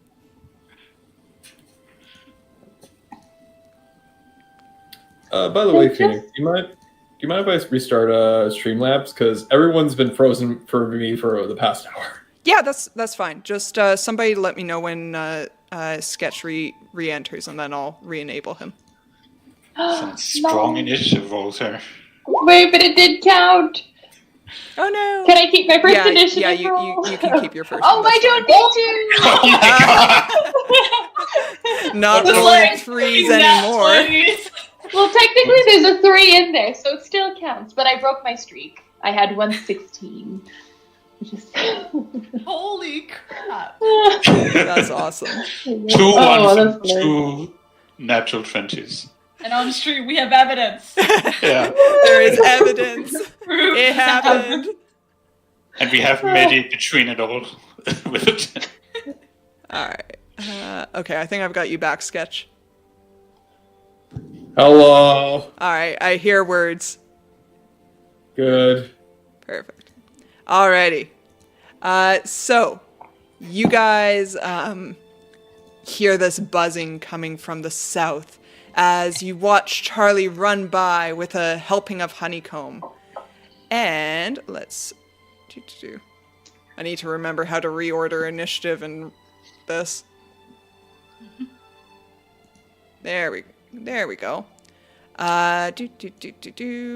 Let's make sure we've got 1, 2, 3, 4 players and a unknown amount of monsters. All right.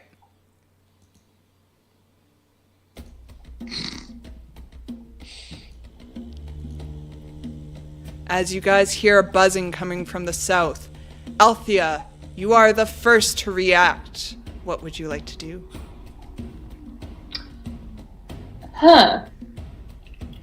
She'll technically. So this is this. Okay, this is me being bad at direction. So this is the south, right? Yes. Sorry. Okay, and they can. This is where they can see from, right? Yes. You notice that there seems to be a gap in the tree from which they can see. And looking around, you do see that there is a... oh, I'm pinging on the wrong layer, sorry. There is a divot in the hilltop here that you feel would be sufficient to... Oh, sorry, I can turn down the music, yes. There we go. Thank you. Sorry. There is a divot in the hill here that you feel would be sufficient to block you from sight if you were to take that way around. If you did not go down that divot, you do feel that you would chance maybe Finch being able to see you guys. Okay. Okay. Keeping that in mind, and this is a dead tree. Okay. Keeping that in mind, just for now, she'll whisper to Medi. Let's try to end this quick before they climb up the hill, and be shuffle to the tree over. The other side here. A cock an arrow at the ready. Just in case. Oh. Can...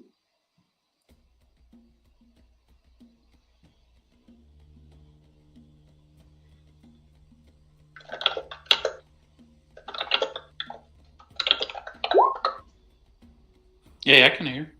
Oh, okay. Yeah. Can you guys hear Phoenix? Oh my gosh, sorry. Oh, okay. Sorry. I muted so you guys wouldn't hear my slurping of water and heavy breathing. Okay. Yes, sorry. Did you hear my thing about the hill?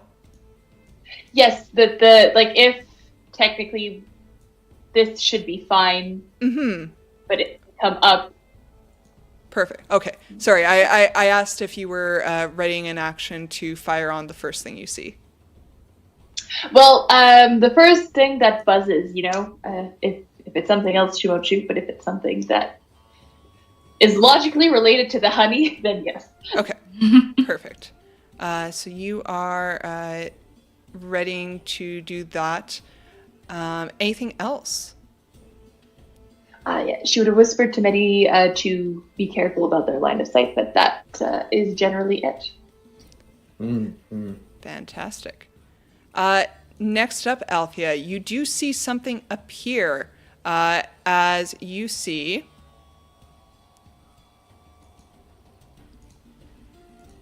this swarm of bees begin to appear, and your readied action can go off. Feel free to ping that. Okay. Yeah. Okay, so this, and then this. Is it 10 hit? 10 will unfortunately miss. That's noted. All right. So this swarm of bees appears, and you guys hear bzzz as it begins to fly. 5, 10, 15, 20, 25, 30.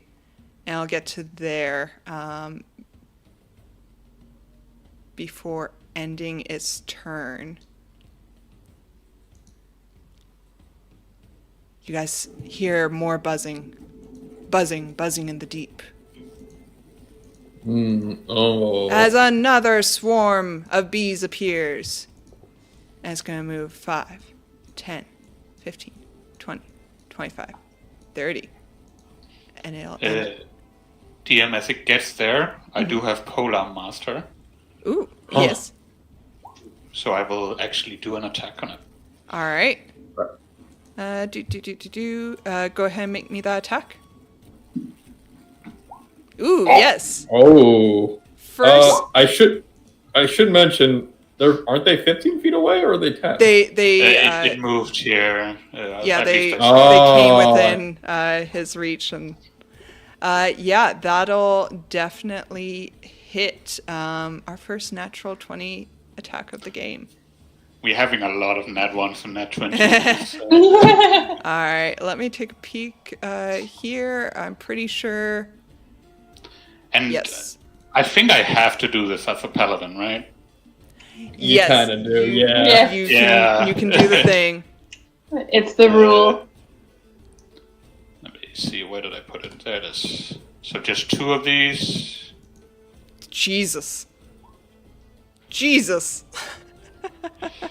As you just see this, I guess flash of light. I don't know if that will give Barrett away for the Yeah. JD, but yeah. Barrett, how would you like to just annihilate this swarm of bees that were just, they were just on their way to reclaim what was theirs, but you brought the wrath of your god down upon them. How would you like? He's gonna whisper to his god, "You have given me this task, and I will not fail you." And he does the swing, and you see this radiant dawn on his weapon, a blessing from his god, just slash down on the swarm. Fantastic. And you guys watch as 22 bees fall to the ground simultaneously, burnt by radiance and divine righteousness. And immediately hides the halberd behind the tree. All right. So that is the end of their turn. But before Medi goes, there is some more buzzing that you can hear coming from the south. As you see this rather large bee appear. And it just saw Barrett take out quite a lot of its hive, and it's gonna move, and it can get right up to you, and it's going to brandish its stinger and try and pierce you. Does a 17 hit? Oh, hello. Chair?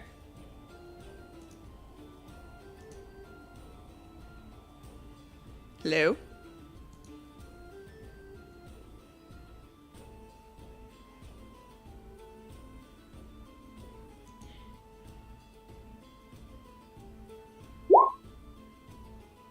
That hits. You can't hear us? Oh. That's good. Let me show on stream. Yeah. Okay, there we go.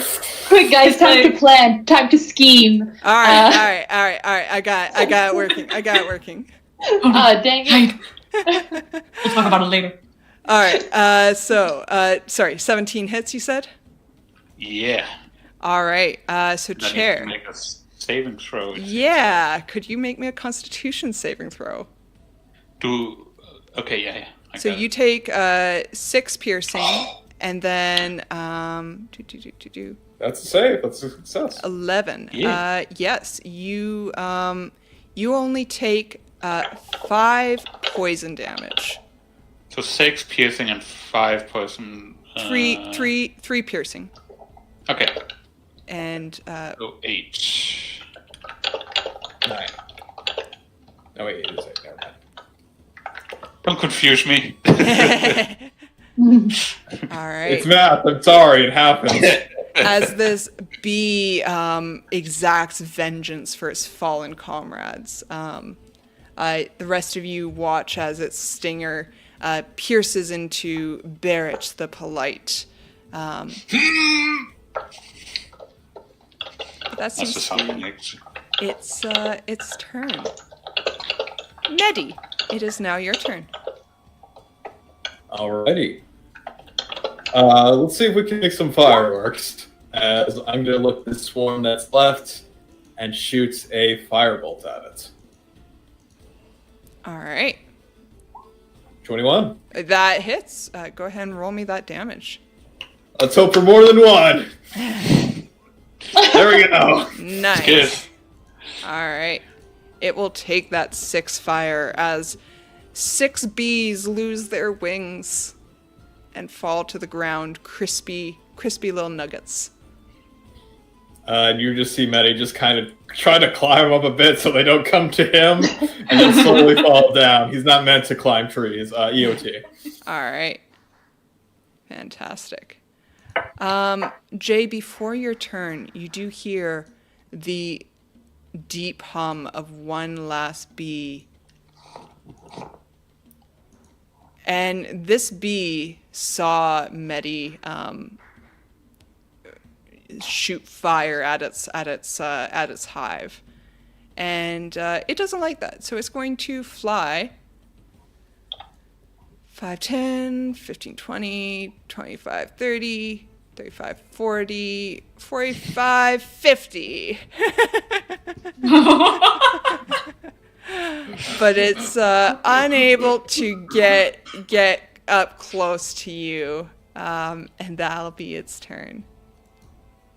Jay. All right, this might mean different plans. 1 second. No worries. I'm gonna try and fix all the stream things. Okay. All right. So, Jay is gonna try to shimmy out of the bush. Mm-hmm. How he came in. And then, would it be possible to kind of make my way that does not show? There we go. Sort of like make my way around here and still be out of sight of those two. I don't know, the Yeah, hill. yeah. You of the think landscape. that? So these are fairly bushy trees. So you think that you would be able to move through them without being seen. If you moved around the other way, though, there's a chance you might get seen. But they're fairly thick foliage. How tall is the foliage? These are more pine trees, so they extend all the way to the base. Oh, great. So Jay does the shimmy to get out of the bush, to not smash the bush. Mhm. When he kind of like comes out crawling, Mhm. because you can't swim through a bush. So he comes out kind of crawling, and as his body exits the bush, it morphs into like his mouth lengthens and his like hands turns into paws with big claws. Mhm. As he changes into a black direwolf. Ooh. And I'm just gonna leave Jay here. Yeah, that's fair. All right. Oh, I can't move it through the tree trunk. Oh, It's actually stuck around the tree Here. trunk. That's amazing. does that gam out? It's fine. Yeah, I'm just gonna leave Jay there, and we just assume he's the wolf now. Yeah. And the wolf has 50 feet of speed, Nice. so it's gonna just like kind of hide behind all of this as it moves around. Hello there. The trees to snap the like just kind of like with his mouth trying to like grab the bee before it gets to me. Yeah. Go ahead and make me an attack roll. All right, that'll hit for 9 piercing. Oof. And a saving throw, please. Yeah. Let's see. Is this a strong bee?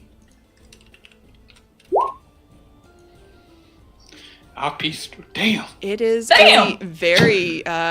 You see the muscles rippling from this bee. It does not skip leg day. Where did the muscles? I don't think he's have that. That's an interesting image. Yep. It flexes its biceps and pushes this wolf off of it. Yeah, Jay would have growled at it, but remembers to try to be stealthy while doing this. So he would just kind of look at it meanly. And that will be his turn. All right. And finally, Barrett, you have just had a giant stinger pierce you in the chest. What would you like to do? I am sorry, bee. Honored bee. You bring the sweetest honey to this world, but I cannot let you interrupt this date. And he attacks. All right. And he swings his halberd down on it. First attack. Yo. Nice. Oh, Yeah, so? that'll hit. Let's see what. All right. Yeah. That hits. The bee raises a paw, a hand. Bugs I really have wanted paws, to you have guys. both. Bugs have paws.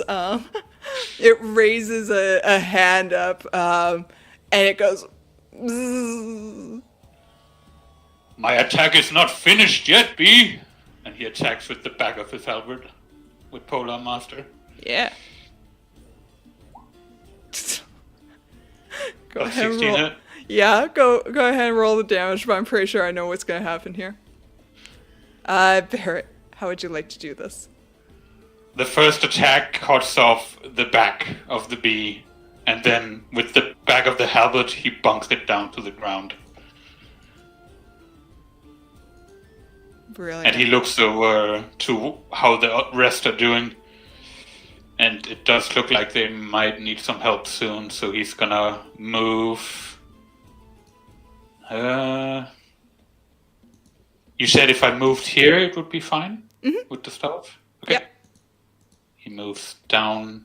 That's 1, 2, 3, 4, 5, 6. Yeah, he's gonna move there for now. End of turn. All right. Top of the initiative. You guys hear Finch say, "Oh, this is some lovely tea, Charlie. The honey really complements the makeup of it. Althea, what would you like to do?" Try to help out Betty and the wonderful wolf by shooting this particular bee. All right, go ahead and make me a roll. Let's see. Oof. All right. Let's see some damage. Okay. How would you like to do this?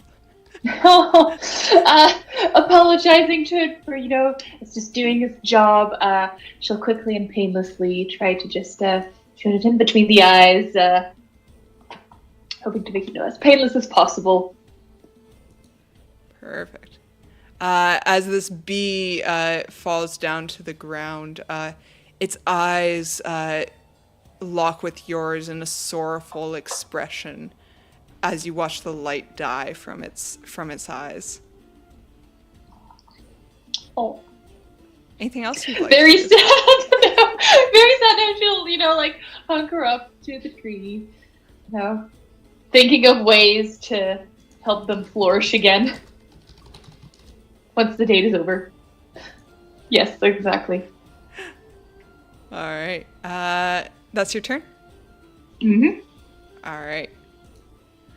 This small swarm of bees, the last of its kind, the very last bees in the history of existence, holding on with a measly group of 16, tries one last time to get its revenge, and it's going to move 5, 10, 15, 20, 25, 30 on top of Medi. I haven't killed any!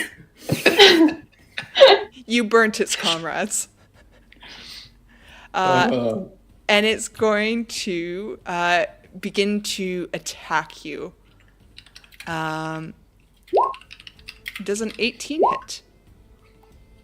Yes, it does, actually. Thank you so much. You're welcome. As these bees begin nipping and biting at you, you take 10 piercing damage. Oh, I'm still up. I know that's amazing for a wizard, but I'm still up. And that will be the end of their turn. Medi, you are surrounded with some fun little comrades. What would you like to do? Let out a deep sigh.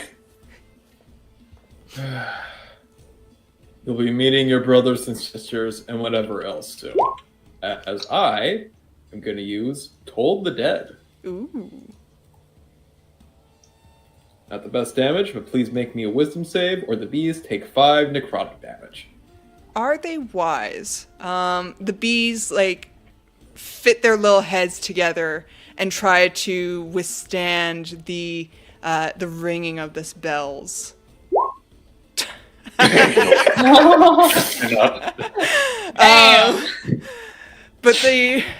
the collection of their heads just makes it worse as their heads begin to bump off one another, and they actually make it worse for themselves. And I should move. Boop. I'm just gonna move you there for a second. As 5 bees fall down dead. And you notice that it is half of the swarm it once was. Good. As that'll be my healing word. As I gain 4 HP, goddammit. 4 HP's better than nothing. Could be more. But that is my turn. Alright. Jay, Direwolf Jay. You see a swarm of bees is accosting Medi.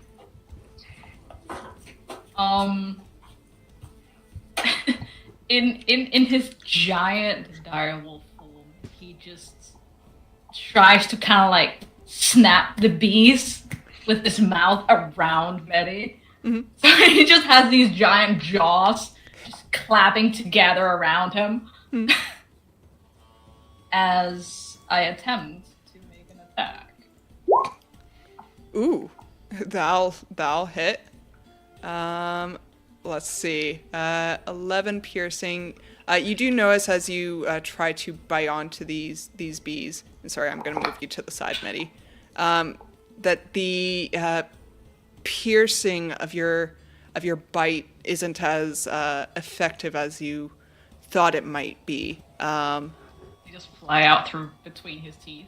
As a mouthful of bees escapes. But five poor souls do succumb to your teeth. And let's make a strength saving throw. They can't be prone anyways. But let's see, are they strong anyways? They're not strong, but they, despite all odds, don't get knocked prone for some reason. Who would have thought? Is that your turn? Yes, he's just trying to snap away the best that he can with his giant teeth. All right. Barrett, you're all the way over there. Oh no, I'm on my way. Hold on. And he takes a javelin out and he's about to throw it, and then he looks as the bees are lit. He's just not to throw. He doesn't want to hit my I'll be there soon. You got this. End of turn. I'm on my way. Althea, you see a few buzzy buddies hopping around in Medi's hair. What would you like to do? Squint. Because between Medi's hair, the foliage, one becomes the other. And she'll pay real attention to, not hit Medi. Preparing an apology just in case. Mm-hmm. Ooh. That is made at disadvantage, but it doesn't matter. That still hits. Let's see. What are they at?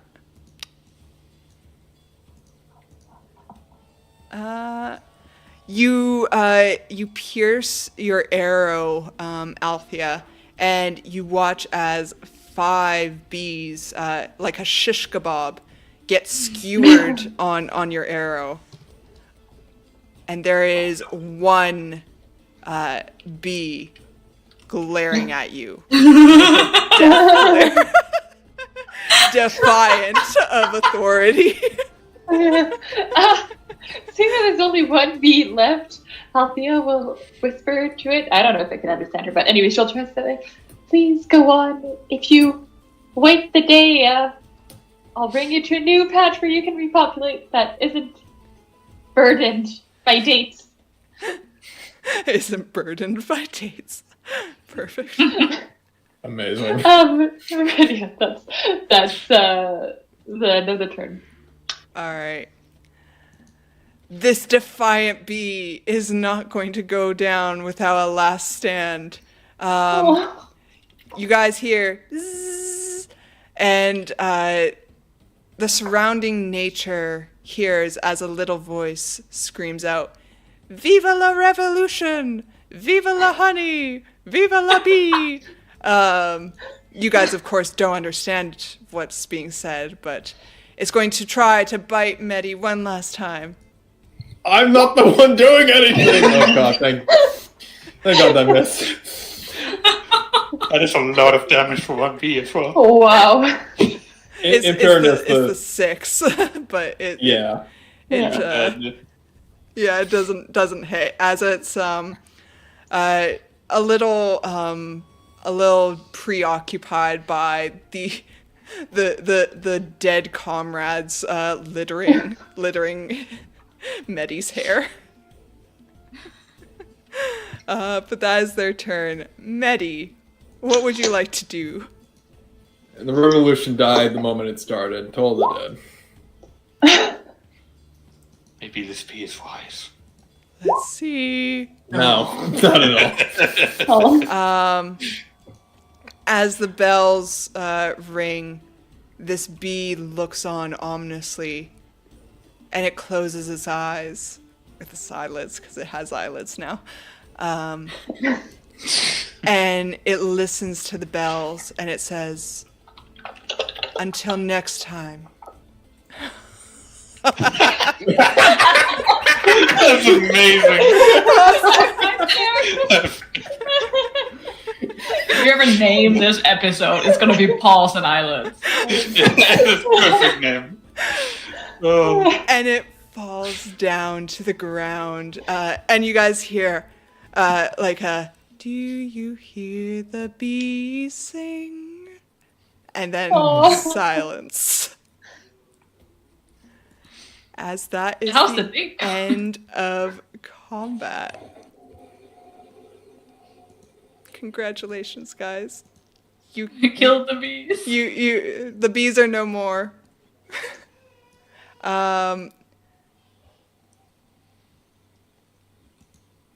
Yeah. Ow. Are you okay? Do you need healing? I'm fine. You also look bad. That one sting really got to you. Yeah, but you look a little worse. It's fine. Surely we can just take a rest while they finish their date. I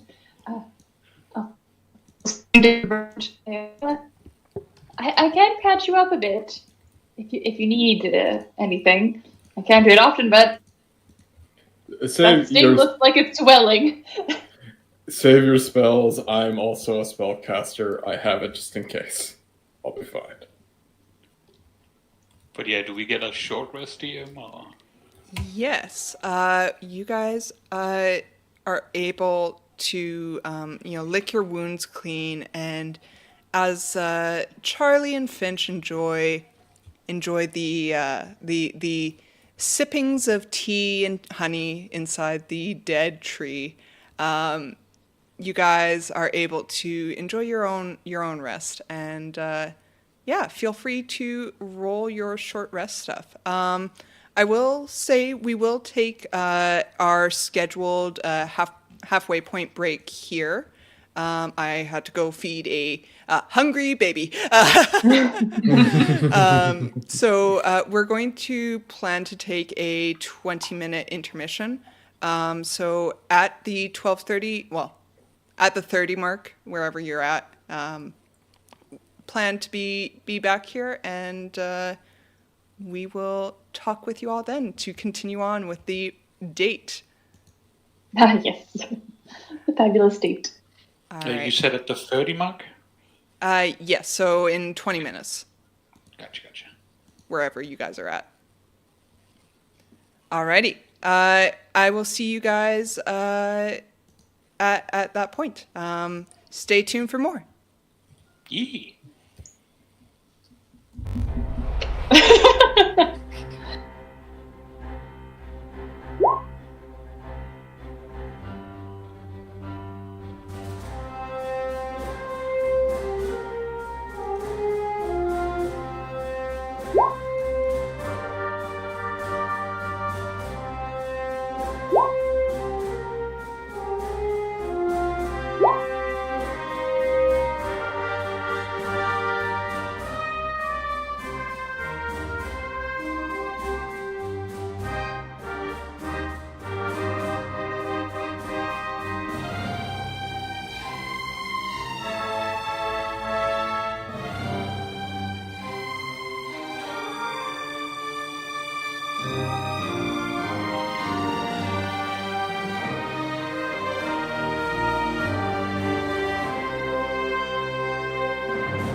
less cocky unrecognizable. than when you started.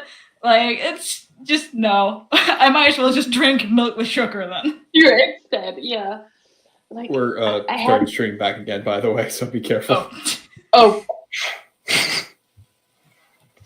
we- Peter can be part of it.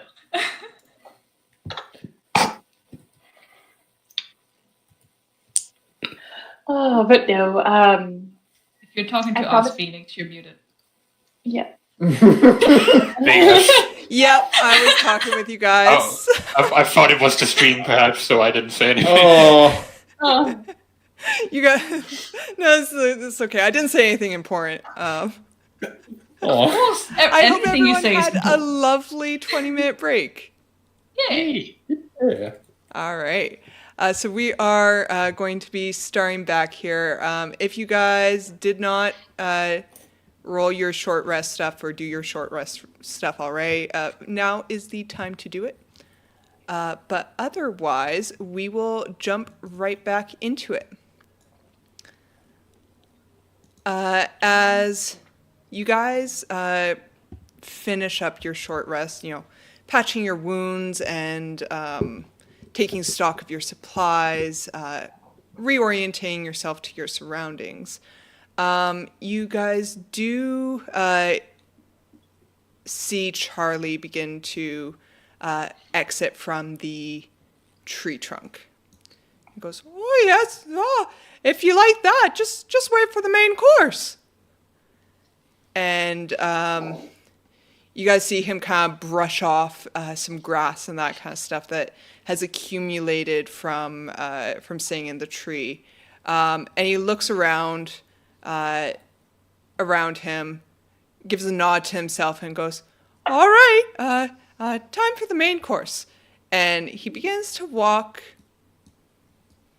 to the west. Oh no, we're all in the east. Walking It's, around. I forget what her name is, but Finch? Yes. Is she following? Or is she just staying? No, she seems to be staying inside the tree trunk.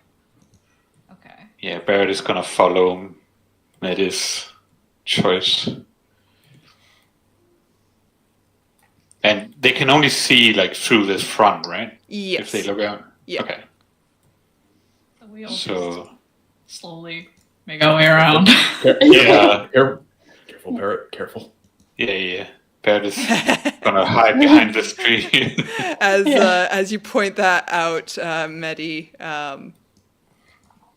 you see, yes, this does indeed looks like something you've become very familiar with. There's more razor vine. A good wizard learns from his mistakes. Wasps. All right. So yeah, you guys watch as Charlie disappears to the west. What are you guys doing while he's gone? Hiding? Anticipating the next disaster to come in. yeah. Yeah. I think Althea would like to try and do a quick think Mhm. of any type of creature that he could piss off that would be nearby. Like to try and think, okay, what's the main course? Like what? Yeah, go ahead and make me a insight check.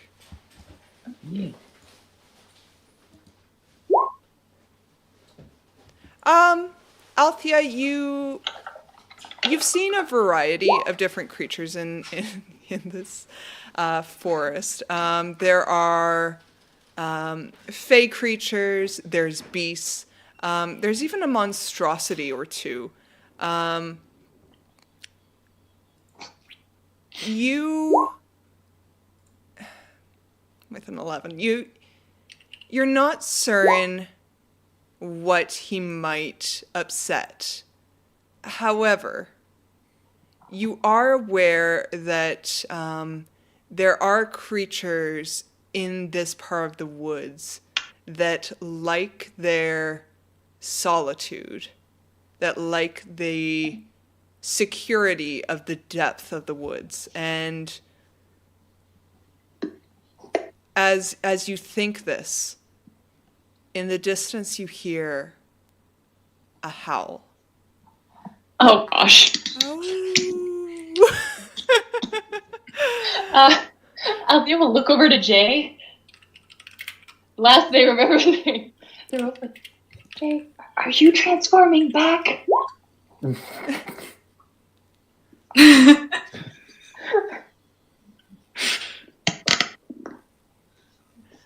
Was the howl yours? Please say yes. He just shakes his head. Da, da, da. And you guys watch, you hear the scuttling of footsteps that you've come to know as the telltale sign of Charlie. No. And you guys watch, and he scuttles along, and he seems to be carrying something in a bag. And as he's walking by you, Barrett, you see that something seems to be dripping from the bag. Some sort of red liquid.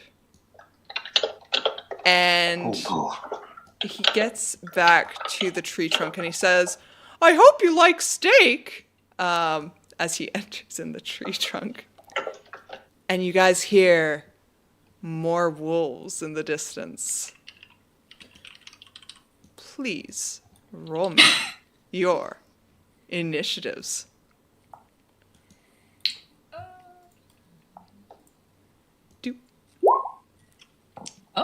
Oh. Damn. Direwolf right now, but will be soon. Wolf versus wolf. I am the alpha. Who will win? Damn, Eddie. I don't know if the music's working.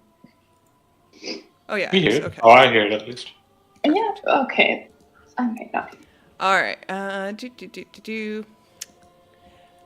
Let's do some stuff in the background.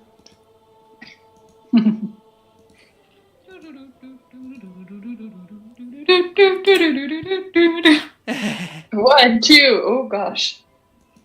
As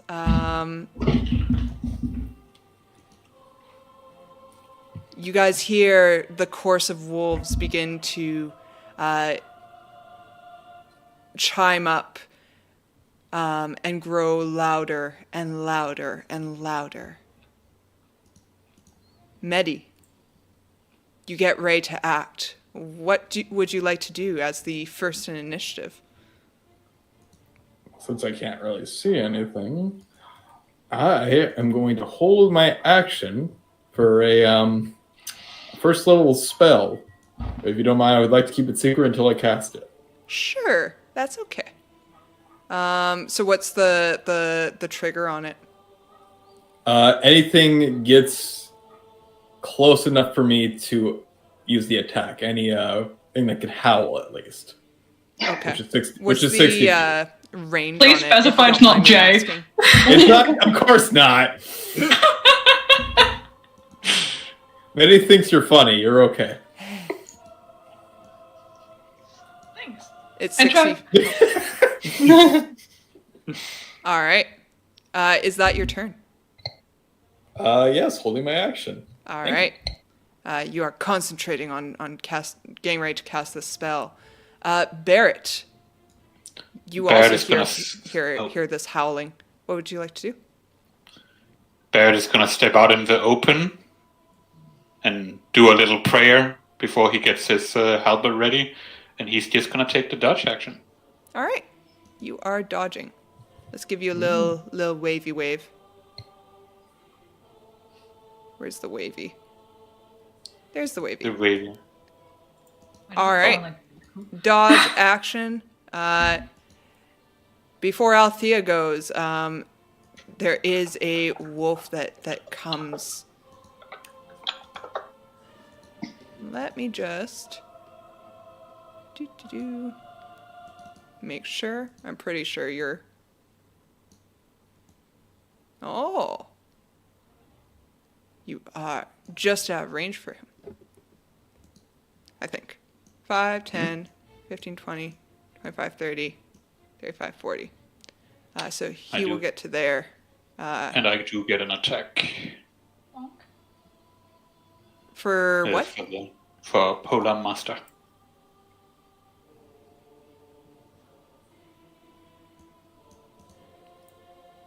When they get within my reach. Oh, essentially. at the bottom there. Yeah, sure. Yeah.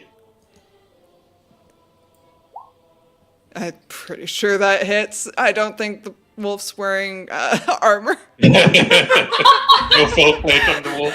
Let me just real quick run to the wolf store and pick up some plate. Full plate and a shield. Yeah. He also casts mage armor. God damn. That'll hit for 7 slashing. This is the big bad guys. And that is the end of my turn. Oh, sorry, it wasn't even my turn, sorry. That is the end of the wolf's turn. All right. Is it in Phoenix, range? 50 feet. All right. Go ahead. As Medi is a healer of sorts, he also knows how to reverse the process. Ray of Sickness. Oh, shoot. Ooh. That'll hit. I'm Alrighty. pretty sure you're going to kill it, but You never know, I can roll. Okay. The con save is for another condition, but I think 11 is enough to kill it. how would you like to make this wolf sick? As it coming close, as my friend hits him in the stabs him with their halberd, Medi's going to take the opportunity to let out a ray of sickness right at the spot he attacked for the open wound to infect it.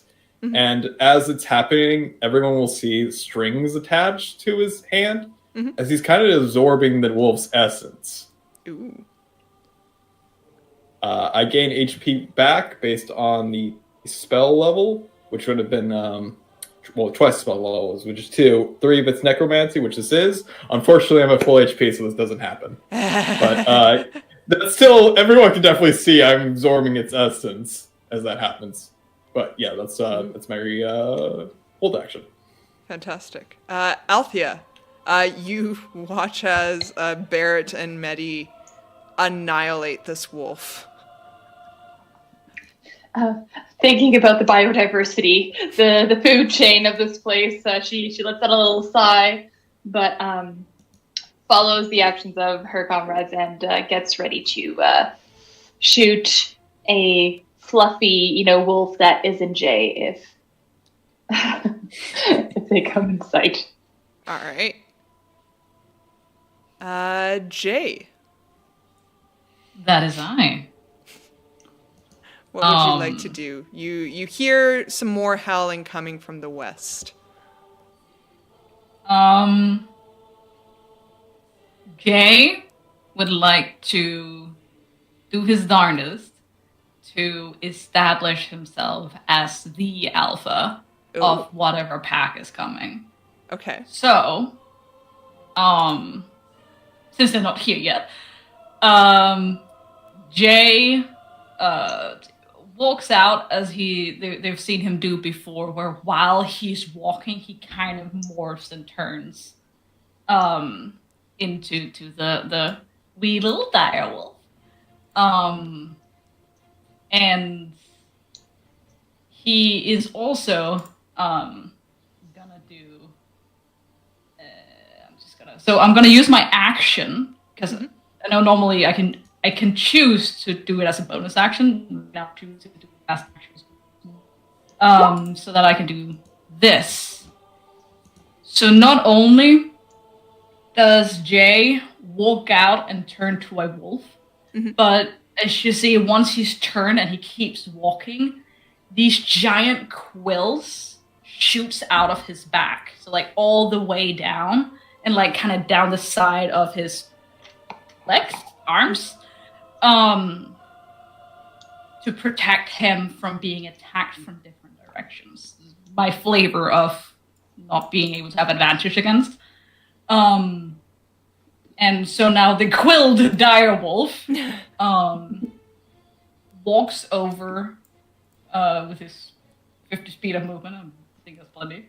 Mhm. And then he grabs the wolf with his giant maw and just kind of walks a little bit forward with it and just stands there with it in his mouth, waiting for the rest to come and see.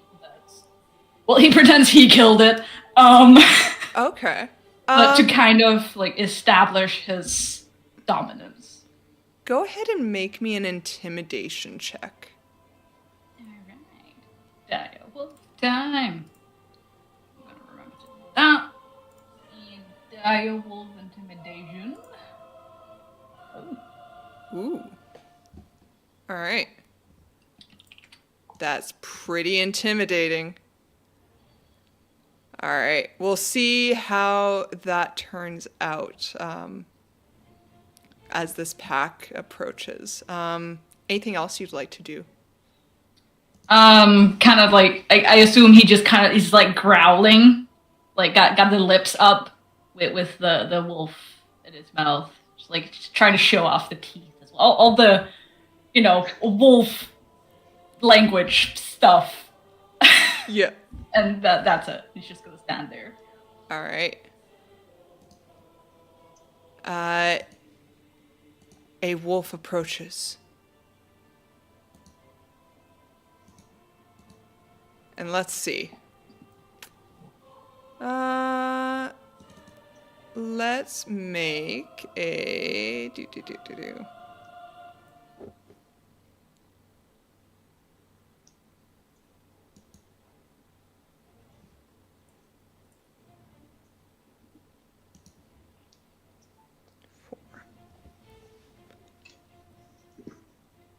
Okay.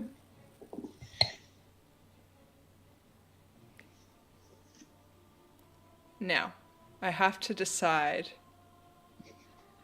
what that means. What does that mean? Did we get a friend? Does it Yeah, that's exactly what I'm trying to decide. Does it mean that it is scared into subservience, or does it mean that it is stupid enough to not recognize the threat? Maybe it's just hesitating for now. Would that make sense? Yeah, sure. Let's, the wolf is going to run forward. 10, 15, 20, 25. But he's not certain what to do. He goes as if to attack you, but he hesitates. And that'll be his turn.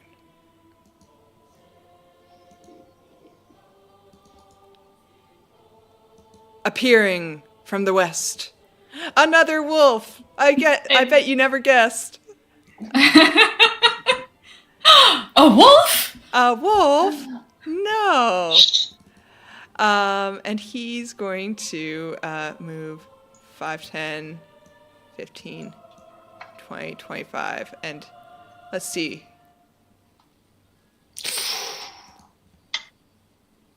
All right. That's really good for a wolf. I will admit, if he uses his whole action to make all the enemies stop, that would be a bit very powerful than intended. Mm-hmm. Tell you what. We will. Oh, sorry. This wolf is bolstered by having his friend nearby. And he recognizes the threat, but he realizes that wolves are powerful. And they're especially powerful together.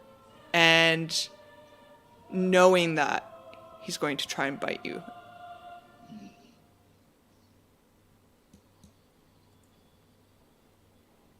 Does a That- 12 hit? It's a 6 because advantage doesn't work against me right now. Oh, Because I used my shift. That's the quills. you have advantage on wisdom checks, and no creature within 30 feet of you can make an attack roll. Oh, cool. That's cool. Okay.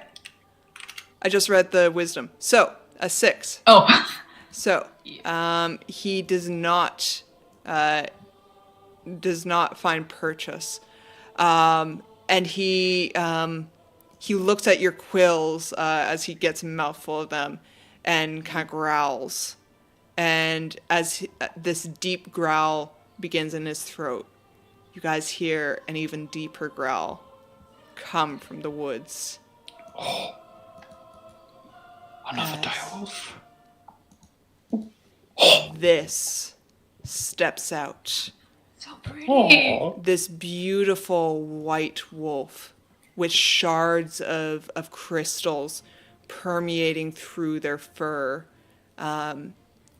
And you see a wisdom in these eyes, a sense of purpose, a sense of direction, and a sense of responsibility.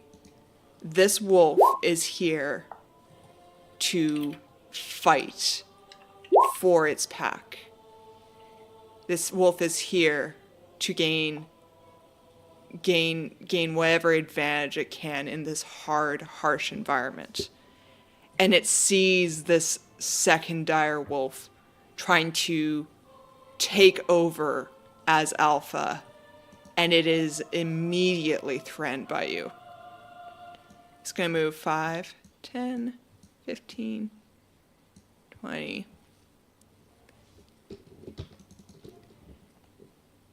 And it is going to attempt to bite you. Jump. 20. That hits. All right. So you take 15 piercing damage, and could you please make me a strength saving throw from the dire wolf? Yeah. Damn. You are knocked prone. This wolf muscles you down, holding you by the throat, as you feel its sense of leadership wash over you, and it almost says to you subconsciously, "I am the alpha here." Medi. Let's see about that. You just seen your wolf buddy get muscled down. What a majestic creature. It's a shame.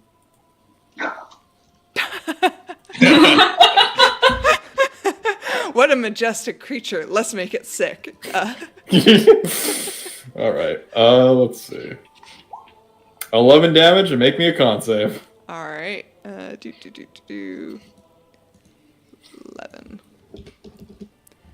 Con save. Come on. Nope. Did it go? God damn it. Oh, It just makes it as this wolf has seen a lot of things in its days. It is not easily sickened by dead things. All right. It still takes the poison damage, but it's not poisoned. That's fine by Medi. I'm just gonna stay near as the ranged one. EOT, thank you very much. All right. Barrett, you are no longer dodging. What would you like to do? Barrett is gonna look over to Medi and say, "I do believe this is a duel of fate. We cannot interrupt it, but I will take care of this rebel." And he's gonna attack this.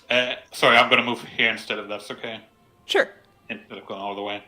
It's gonna attack that one. Kate, go ahead and make me the attack roll.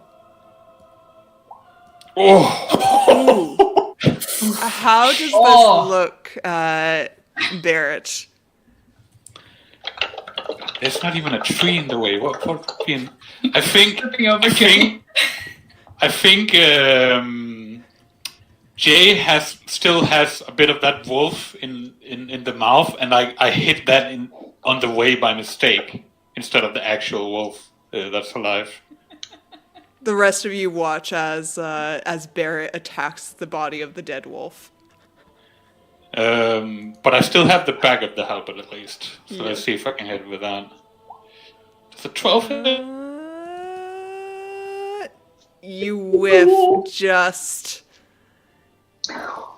Oh, it doesn't hit? No, it doesn't hit. Oh, that's rough. Okay, and he's gonna move back 5 feet. Alright. And he is just gonna try to keep the gaze of the wolf somehow, try to get the small wolf on him so they don't interfere in the duel. Okay. Alright.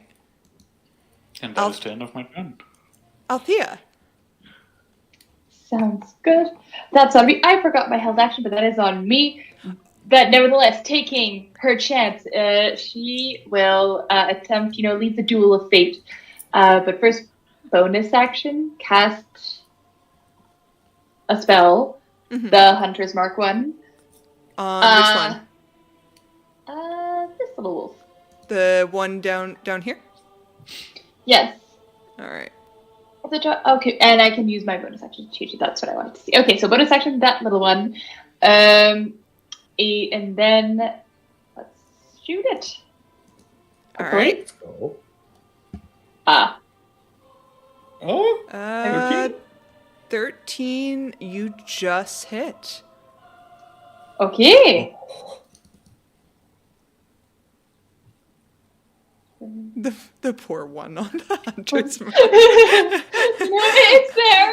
It's contributing. Alright, so that is 12 piercing damage. How would you like to murder? Oh, okay. Not expecting that. She's like, oh. Well, if they were that people, maybe they weren't such a help to the ecosystem. But she'll try to make it as painless as possible, as per usual, straight through the eye. Just, let's try for the second one, and that'll be her turn. Alright. Jay, Wolf Jay, Dire Wolf Jay, you are prone. Okay. Jay is gonna spit the wolf out of its mouth and like shove the other one away and get up as he bites out at this other fella. I am the alpha. Alright. Alpha fight. Nope. Unfortunately, a 11 is not enough. As your teeth graze off of the crystals in this alpha's fur. And then I would like to heal 1d8 using a spell slot. Yeah. Bonus action. Roll d8. yo. Ah. Nice. Also, I realized that I kind of forgot that when I shift, not wild shape, but the shifting, yeah. I also get temp HP. Oh, nice. Yeah, add your temp HP. It's 4, so I would have had 4 more health. Okay. Add 4 back. Yeah. Yeah. So Jay comes up and like is suddenly pretty much fine. I get knocked down. Stares down the wolf. All right. Is that your turn? Yeah. All right. This wolf is dead. This wolf, however, is not, and it is going to try to bite you as you attack its alpha. Not with advantage because you have a thingy. Ooh. No. Well, Ooh. Yeah. As it feels emboldened by its alpha, and it realizes that you are not. You will never be as shiny as this alpha. Could you make me a strength saving throw? You're fine.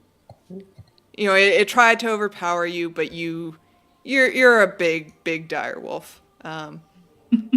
You can't be muscled by this little guy. Just All right, this wolf is going to try to bite you, establishing alphaism. Damn, it's rolling well. Yay!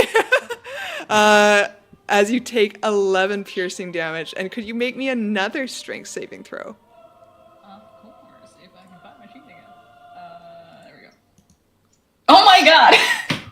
You get knocked down again, and Okay. you are prone. All right. This wolf, yeah, he knocks you down, and the rest of you guys watch this struggle of the alpha wolf before your very eyes. Medi. Apparently, I'm supposed to leave this as an alpha fight, even though Medi does not really understand why at this time of moment. I'm going to go for the little wolf. I'm going to set out a firebolt at it. Yeah. Where is it? It is 20. That hits. 3 fire damage. Oh, Sweet's back. As you Yay. yeah, the 3's back. As you singe this wolf, it lets out a yelp of pain. Alrighty. That is really all I can do. No! Take it back! All right. Barrett. Okay, Barrett is gonna move over here, see if he can get rid of this final wolf, and then watch his strong companion reign victorious in this duel. I believe in you. You can do this. And then I attack the little wolf. Yeah. Ooh. Ooh. Let's see if the other attack hits. There we go. Yay. As Barrett's halberd catches in the wolf again, but he uses the momentum to swing the back of the halberd and actually find purchase. And then I actually move over here to stare down that little wolf. Ooh. Me and him. You're dueling now. That is kind of my turn. All right. Althea, your hunter's mark person just went poof. Even though, to choose between which duel to interview with, I shall interview with Barrett's. I do apologize as bonus action transfer to that one, and let's see how that goes. Ooh. Oh. Okay. That wolf is so dead. Althea, how would you like to murder yet another natural creature just trying to survive in their habitat? Althea, as she shoots it, she'll just not sneak and go down. Like, she'll check her arrows and be like, okay, what have I done to these arrows? Is it the arrows? Are these wolves puny? She's like really confused right now of like, just, am I doing a service because they're diseased? Like, she's pondering what's the problem here. As these wolves are just going it down a bit too easy. Knock on wood, cross my fingers that it happens with the big one out of character, but in character, highly concerned. But yeah, no, that's the turn. Fantastic. All right. And Jay, you are currently prone, but your companions have dispatched this would-be pact. Alright, now that it's just me and the other dire wolf. Jay will get up again. And he's gonna take, or attempt to take, a big bite out of the crystals. Ooh. Oh, Ooh. That's a big bite. Nice. That's a big bite. payback. Jump. Payback. All right. Bolstered by Barrett's words. Let's see. That is. And then let's see if it can make this strength save. Ooh. You muscle down this dire wolf. And it is prone in front of you. And once again, Jay's wounds will heal before the very eyes of this wolf. A tiny bit. And that will be my turn. All right. Now it's the dire wolf's turn to get back up again. There, you just watch them going like do do boop boop boop boop boop. Bumper cars. We're just wrestling at this point. Yeah.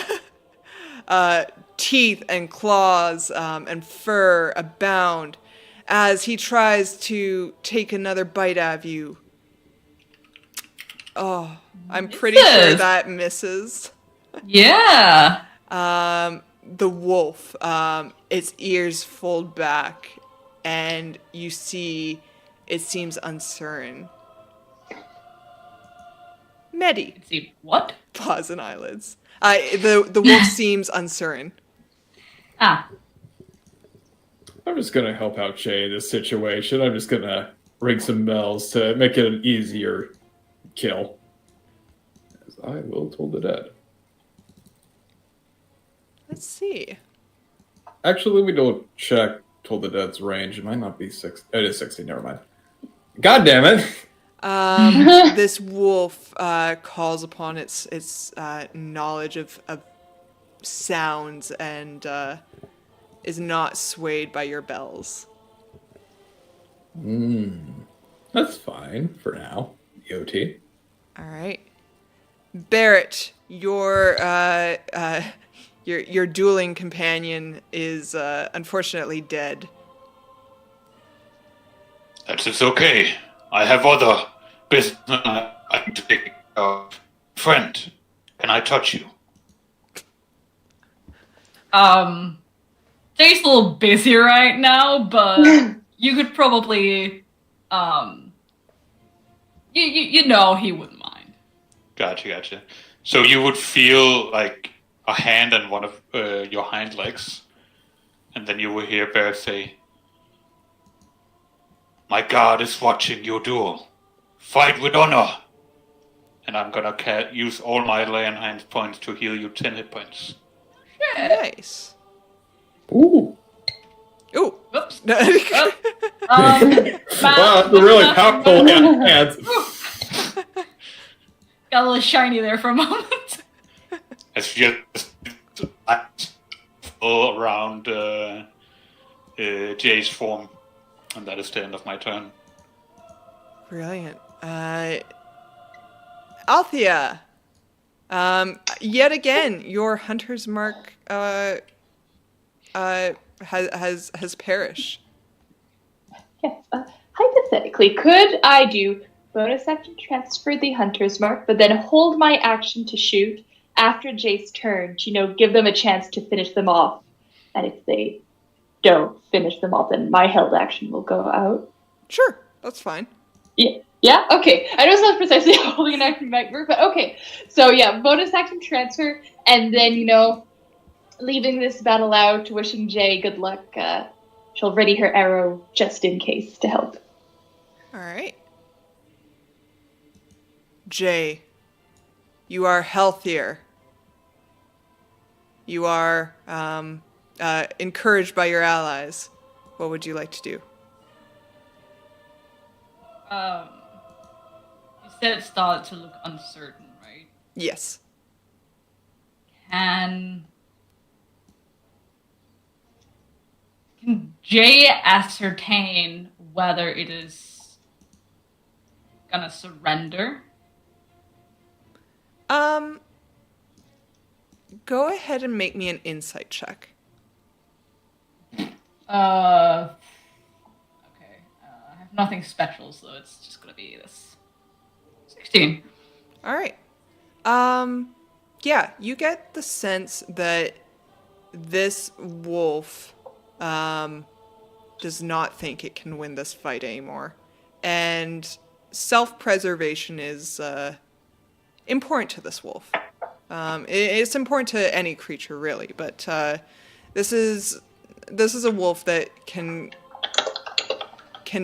determine when it is outmatched, and there's a good chance that it is wise enough to know when it's defeated. The revolutionary beast. Okay. And also very strong in the legs. Yeah, Yeah. they're very muscular. Strong ass fucking beasts. Like, their paws are very strong. You know, they can blink away the tears with their beautiful eyelids.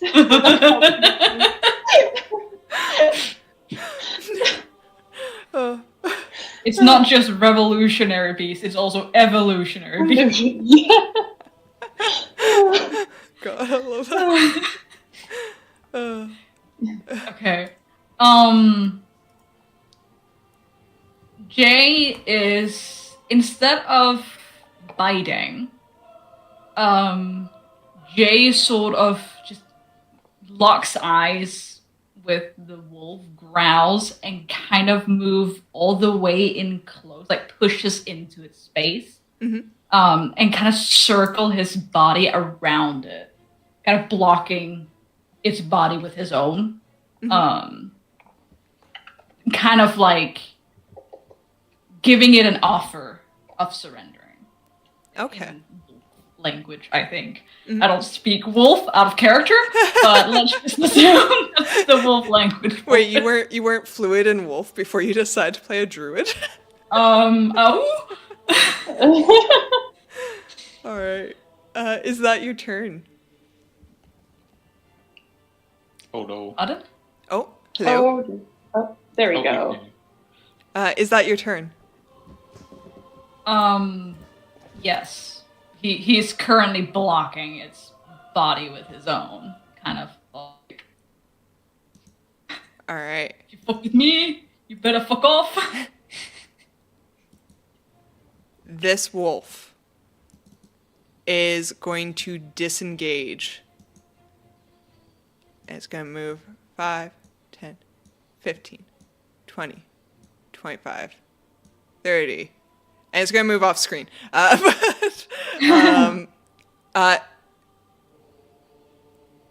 That will be its turn. Medi, are you doing anything?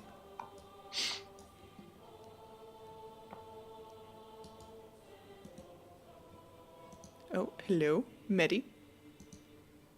WoW disconnected and then reconnected, Oh, so they are. okay. Let me fix. Let me fix. All right, I should be able to hear you now. No, pass. Pass. Barrett, are you doing anything? He starts dragging one of these wolves bodied over to the tree to hide it. All right. And that's pretty much it. Althea, are you doing anything? No. Happy that it survived. Jay, anything else? He just kind of walks back to the bush he was hiding behind before and just lays down, licking his paws. All right. With that, we are out of combat. Congratulations, guys. Yay! Another one bites the dust. Yay! But yes, nevertheless, let's quickly move these wolf pelts out of the way. I don't know what the couple's view on romance is, but I'm not sure that this site would be it. Yeah. I think we're just hiding them behind some of the woodwork, probably. Everyone agree? He kind of perks up, like, oh, yeah, right, and goes over to kind of... All right. So you guys move the wolves. We'll just stick it behind a tree here. All right. That is the end of this combat. As you guys begin, appreciating your wounds, you do have an opportunity, if you choose, to gain the benefits of a short rest. Well, wild Is it shape. individual, or do What's we that? all have to do it if someone needs it? No, like anyone can roll if they want to. It doesn't matter. Gotcha. Yeah, so you can just take a short rest if you need it, Maddie, I think. I'm out of stuff. Oh, I'm out of short rest stuff, is what I'm trying to say. Oh, gotcha. Yeah. All right. Is anyone else doing anything, or are we good to continue past the short rest? Jay takes a little nap, and like his quills go away quite quickly, but like he naps for an hour in wolf form until like he just turns into normal Jay and just continues napping. Nothing happened. Brilliant. All right. So as you guys rest up, at the end of the hour, you over the course of the hour, you do smell the scent of steak cooking, and you hear every once in a while the sound of utensils scraping over plates, until eventually you guys hear, "Oh yes, well, just you wait. I have just one more thing, and just trust me. I am a master chef." And you watch as Charlie backs out of the tree trunk, and he seems to be looking at a bowl, and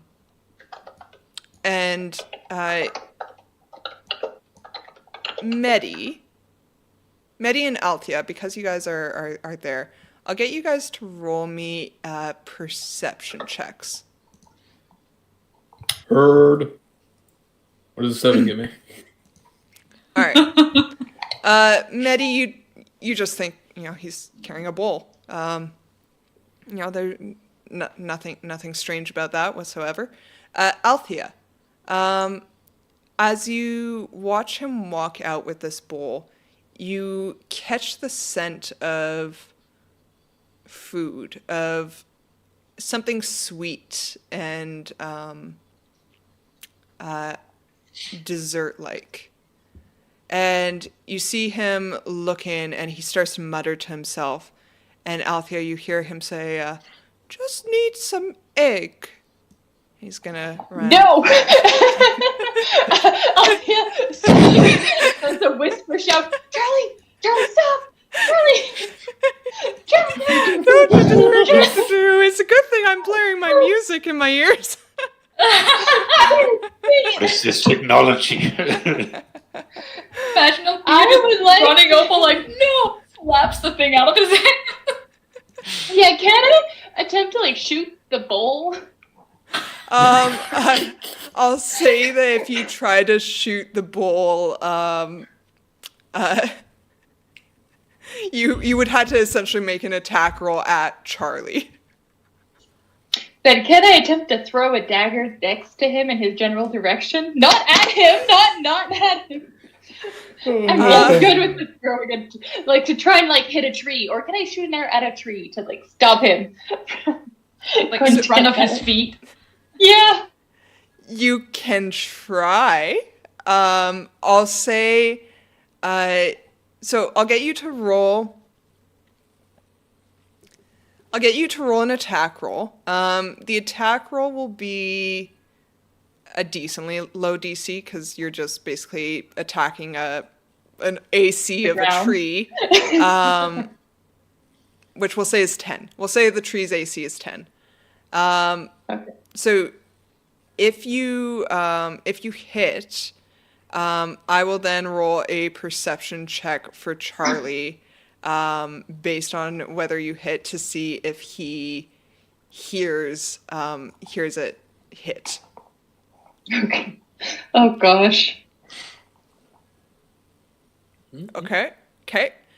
So you unsling an arrow and you loose it, and it flies right into the tree trunk of one of these trees. As the Fey forest shudders with this attack on nature. It's to save Mord.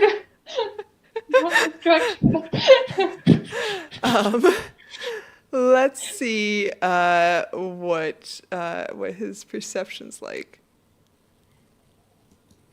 I swear to God, if you hold a ball. Okay, a 12. Charlie stops in his tracks and he looks over his shoulder. Oh? He sees Althea, big X, like, no, whatever sign, like a no X. Charlie cocks his head to the side and, Do you approach Charlie? Yes. Okay. Slowly. My intentions are, like, to the group, she would whisper, say, well, Charlie's about to go get an egg, and I don't know what type of creatures you know that lay eggs, but the creatures I know are scary. So, if you guys want to follow me to stop whatever nonsense it is and brainstorm for something sweet, please help. Oh, I'll go follow as I climb down the tree. How long does it take for a chicken to make an egg? That's a great question. Can it be done? Well, we wouldn't have an hour. Because technically Jay could turn into a chicken. And lay an egg. So, based on my knowledge of chickens, I don't think they lay eggs hourly. We got time. Would he turn into a chicken, see if there was anything, and then just like try to poop out an egg? I don't want to know the ramifications of you laying eggs, so let's move on. I'll say, unfortunately, no. You wouldn't be able to lay an egg on demand. Just like, oh wait, you need an egg? Oh. That is so funny. Oh my god. So as your group approaches Charlie, Barrett and Medi and Jay, actually Jay, are you approaching? Yeah. Okay. You guys see what appears to be a dessert recipe inside a bowl, and Charlie's furiously whisking it, whipping it up into something. And he says, "Oh, how's it going, guys?" Hey, Charlie. Nature doesn't. How may I put this? You need to ask before taking things of nature. Bees like honey, and stealing a wolf's prey never really ends well.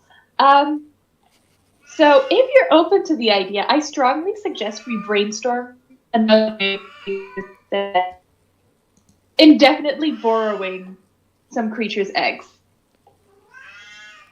But my dates.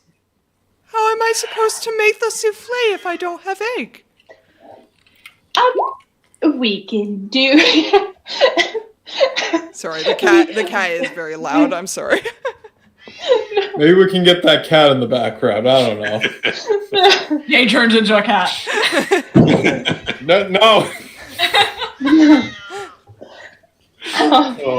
Oh. Again, she's angry. Yeah. But Althea will offer. How about we do a nice berry, sweet berry, feast instead of using egg. Oh, yeah, I guess that's okay. And you see Charlie begins to look around, and he says, "Oh, like this," and he's gonna grab a berry, and he's gonna stick it in his mouth. Wait. Mm. And can Jay grab it and then eat it himself? Yeah. No roll. And see if that's gonna kill me. Jay, as you ingest this berry, could you please make me a Constitution saving throw? Yes. Surely. No. Oh gosh. That was rolled with Jay sheet. Okay. The wolf was much better constitution than that. Jay, as you eat this berry, you feel a tingling begin to occur in your tongue, and it starts to take over your mouth, and you feel your throat going numb. And as the berry slides down your throat and settles into your stomach, you get a sense of ill coming over you, and you are now poisoned. You just see Jay slowly, going into the fetus position. Slowly, go down. Just slowly roll over. That's a bad berry. Oh, This does God. not look good. You guys watch as Jay starts to get sick, and in front of your eyes, you watch as Charlie begins to turn a queasy green. Did he eat one afterwards? Let's see if Charlie's poisoned. Charlie spits out the berry and scrapes off his tongue, and he goes, "Oh, that's awful! No, my souffle is way better." How about this? How about we look? I can give it a. I can give it a go. Together, before just grabbing a random berry we don't know. Let's look for one as a team. He says, Althea, make me a persuasion check, actually.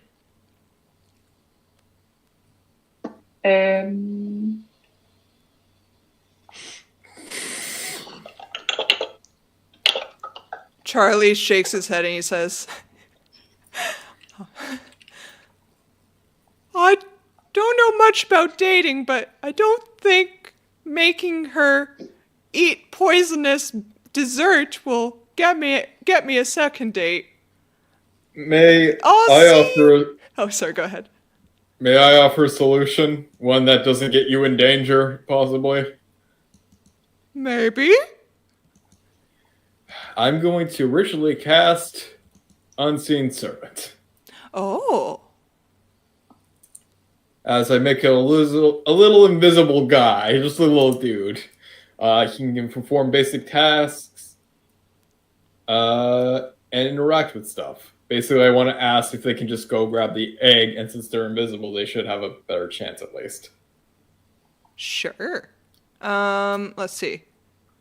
Strength of 2. I don't know how much a egg weighs, but that sounds okay, I think. If they can serve food, I'm sure they can grab an egg. That's fair. That's fair. All right. All right. I'll go back. Just bring the egg to me right away, cause I don't want this souffle to deflate. Deflate. Like, Take your time. Weird. And he's gonna walk back over here, and he's going to wait. He's gonna wait to get the egg. After some time, does a floating egg come our way? Yeah. So you guys wait a little while. 5 minutes or so, and as you wait there, you do see an egg.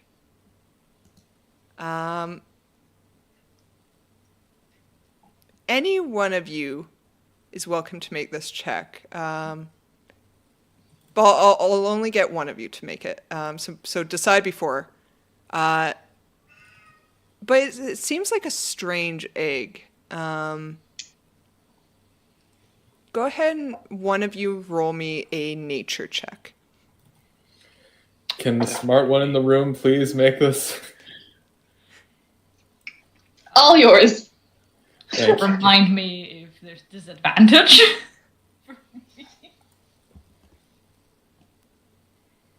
Sorry. What? I can't remember poison condition. Oh, right. Here, I will ping it for you. Oh. Well, thank you. Disadvantage and ability check. Yeah. Yeah, I'm going to. I can try. No, I got it. Nature for some reason is intelligence. Hang on. 18. There we go. There you go. There we go. Medi, as you see this egg, and I don't know how to represent the egg. Let me get out a little thingy. Ooh. Let's. We're gonna draw. Oh, I was just gonna drop the spiritual weapon and Oh, rename well. it egg. A mighty egg. Egg. That is a very strange egg.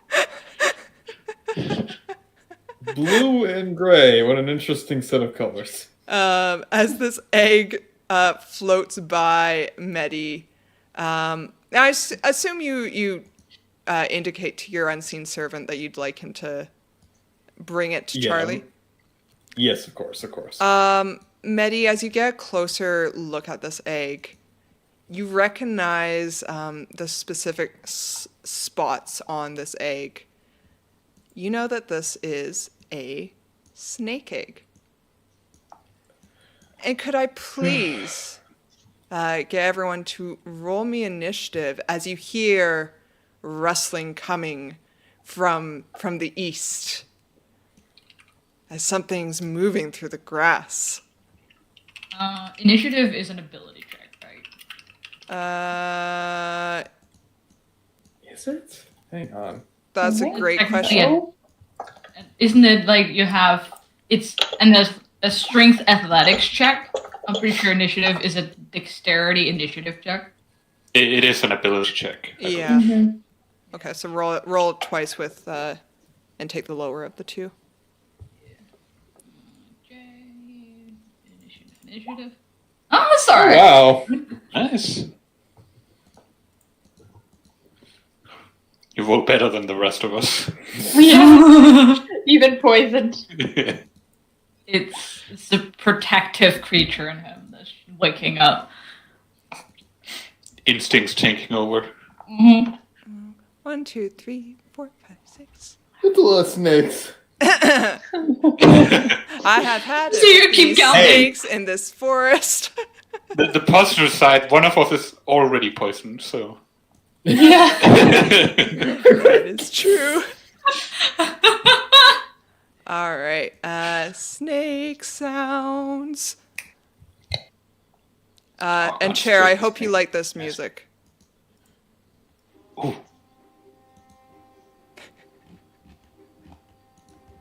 I take it. All right. You guys hear slithering through the grass, coming from the east, and Jay, poison God, I'm from first. berries. You hear this and are the first to react. God damn. Jay like, slowly gets up from his fetus position. And like he gets up standing and kind of tumbles over and rises as a brown bear. Ooh. It has like black streaks, the same color of his fur. The Nice. fur has black streaks the same color as his hair. There we go. I was picking up what you were laying down. And the bear is also poisoned. There we go. And I'm just gonna move Jay out of the way. There we go. And Bear Jay is just gonna kind of like lumping forward. I can hear the bear sounds. Just like Oh, almost buddy. a little bit like a zombie. Just like a bear in pain but ready to fight. All right. As you poise yourself, ready to fight, is that the end of your turn? I can dodge. I have an action. You're dodging? Yeah. All right. Ah. I don't Yeah. know how dodgy a sick bear can be, but a large sick bear. All right. Do, do, do, do, do, do. Oh, 1 second here.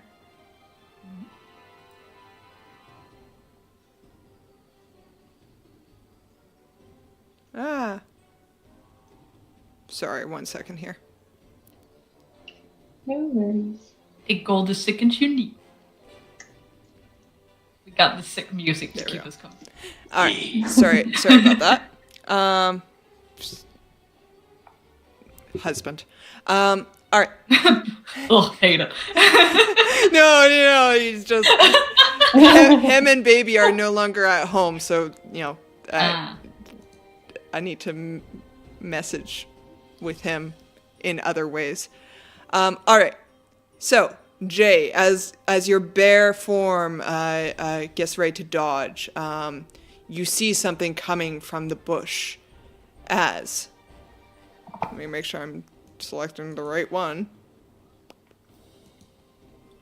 As you see this rather large snake size itself up to you, and it is going to move. Let me make sure that I have the right sheet. They're all snakes, so there's just Snake 1, snake 2, snake 3. so this one is going to slither up 5, 10, 15, 20, and it's going to attempt to constrict you. You are dodging, so 11. Damn, that actually hits. Wow. Oh, Yeah, bears don't have a high AC. That's true, yeah. All right. You take 6 bludgeoning damage as it wraps around your bare body and squeezes. And you are now grappled and restrained, in addition to poisoned. oh gosh. Jay's having a great time. Just a One of couple, those days. couple things. Also, I don't think my HP bar is showing. Oh, no, it isn't. Let me fix that. See? What's your HP max? 34. There we go. save. There. All right. All right. That is this snake's turn. Althea, you just seen this giant snake come out the forest and wrap around a bear. Yeah, that means it's time to skedaddle.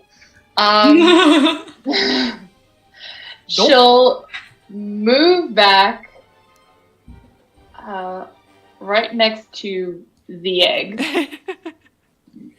Ironically. Or more clearly, a tree. But will bonus action put the mark on the snake. Mm-hmm. And then, attempt to shoot it.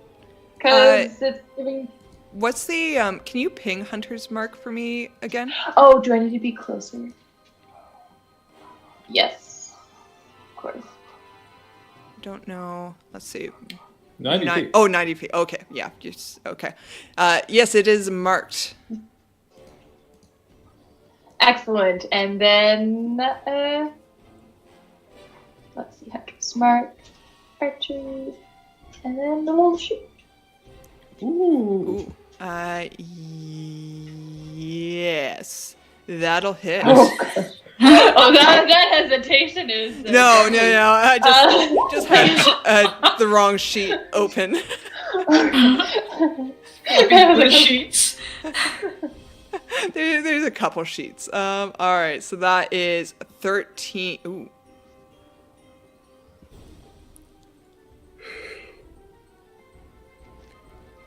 Hey, Althea.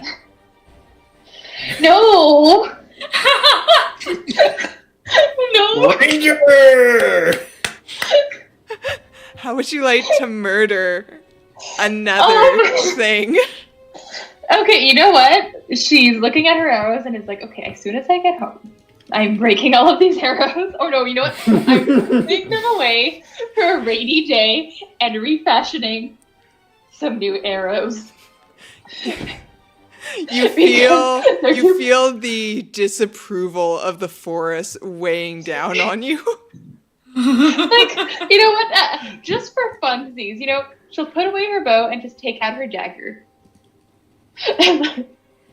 As for now, the bow's getting a timeout.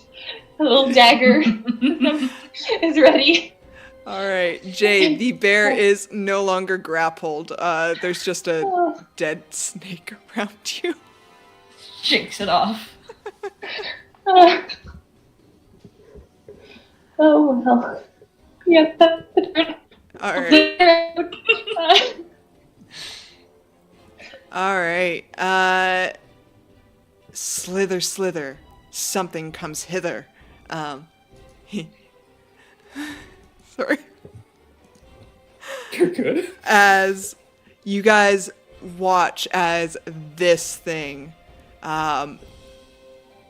leaps out of the forest. And let's just see.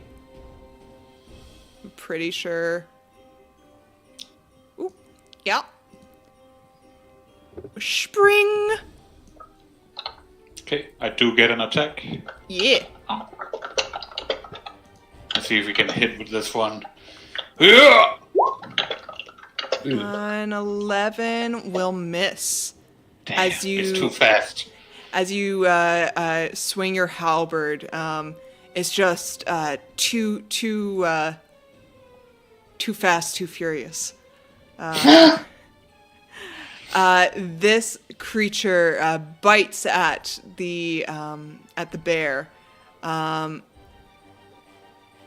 It will be a straight roll, because it has advantage, but it's disadvantage because of your dodge. So just a straight roll.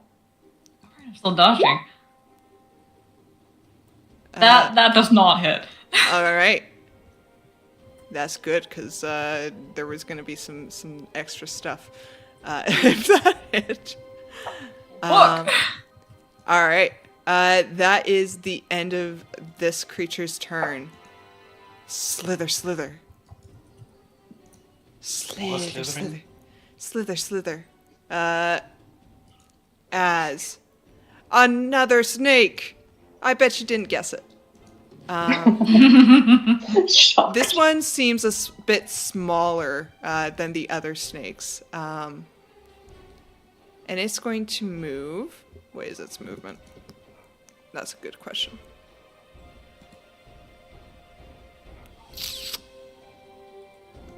Five, 10, 15, 20, 25, 30. Surprise! Let's see here. Ah, yes, Medi. The snake is entranced by your bright, colorful hair, and it's going to try and bite you. Cool. God damn it. Does a 24 hit? What do you think? I'm a fucking wizard. I had to ask. All right, you take 5 piercing damage, and could you please make me a Constitution saving throw? I sure can, my loving friend Phoenix. Oh, thank God. Oh, All right. You only take 4 poison damage on top of that, so 9 damage total. Oh. Is it right next to me, by the way? Because it's not on Roll20 for me. It's 10 feet away. It's got a range of 10 feet. God damn it. They're springy, kind of. Mm-hmm. Medi, what would you like to do? If I move anywhere, I'm gonna get another attack. And I really don't want to risk it, since that thing seems to hurt a lot. Shit. Yeah, fuck it, we ball. I feel like Jay has a lot of HP. They should be able to take this. As he takes out his book, takes out some powder, and sprays it along. Time for a long rest. Sleep. Ooh. All right. I have a. Oh, thank you. Yeah. All right. Go ahead and roll me that stuff. 5d8. 27. 27. All right. Nice. This it targets the one- snake goes asleep. Wait, I need to find a sleep. There's a sleep. That's 11. Math. How dare you make me math? You're at 16 left. Oh, this snake goes asleep too. Oh, thank God, that actually worked out well. Damn! You had just enough. Maybe we can just carry them away. Wait, lost a minute. Keep that in mind. But Medi is going to get distance. What a nice egg over here, EOT. All right. Unfortunately, you hear a slither. Slither. Had to be one more. As think there's more another than normal. rather large snake appears. It's gonna move 5, 10, 15, 20, 25, 30. And I think that's in your range, Barrett? I've already used my reaction. Oh, yes, so- thank you. Yeah. But thank you for that. So. All right. That is as far as it can go. It's gonna action dash 5, 10, 15, 20, 25, 30. Don't you fucking dare. They are going for the egg, so it makes sense. Barrett, it is still not your turn. Oh no. Oh no. The sleep was a good idea. As Let me just- Honestly, yeah. another snake appears. It's going to move 5, 10, 15, 20. And it is going to attack the bear.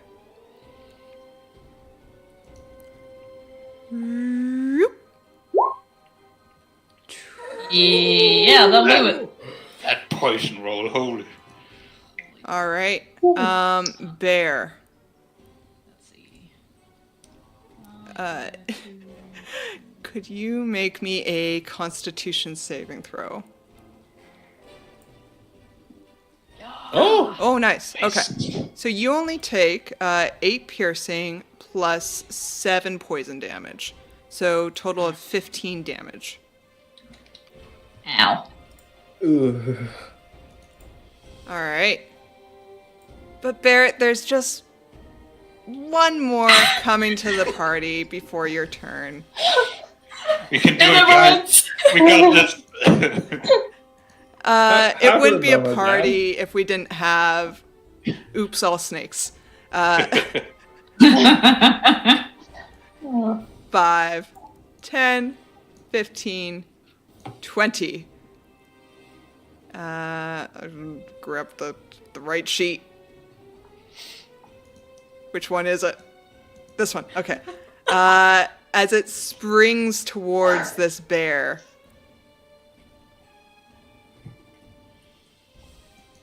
Oh, wait, the other one did hit. I forgot I had,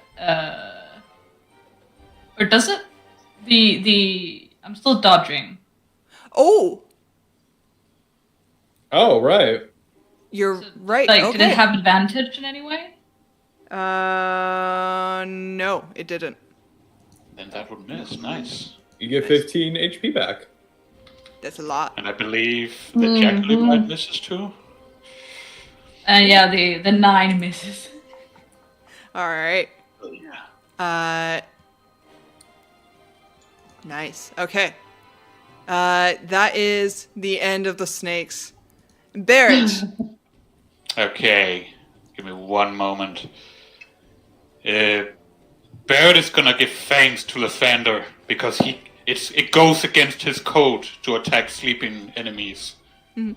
So he will attack one of the new enemies who are not sleeping. He's gonna attack this one. Constrictor snake. Let's see if he can pull this off. Lathander, be with me in this fight. He was not with him. Let me check, but I don't think that.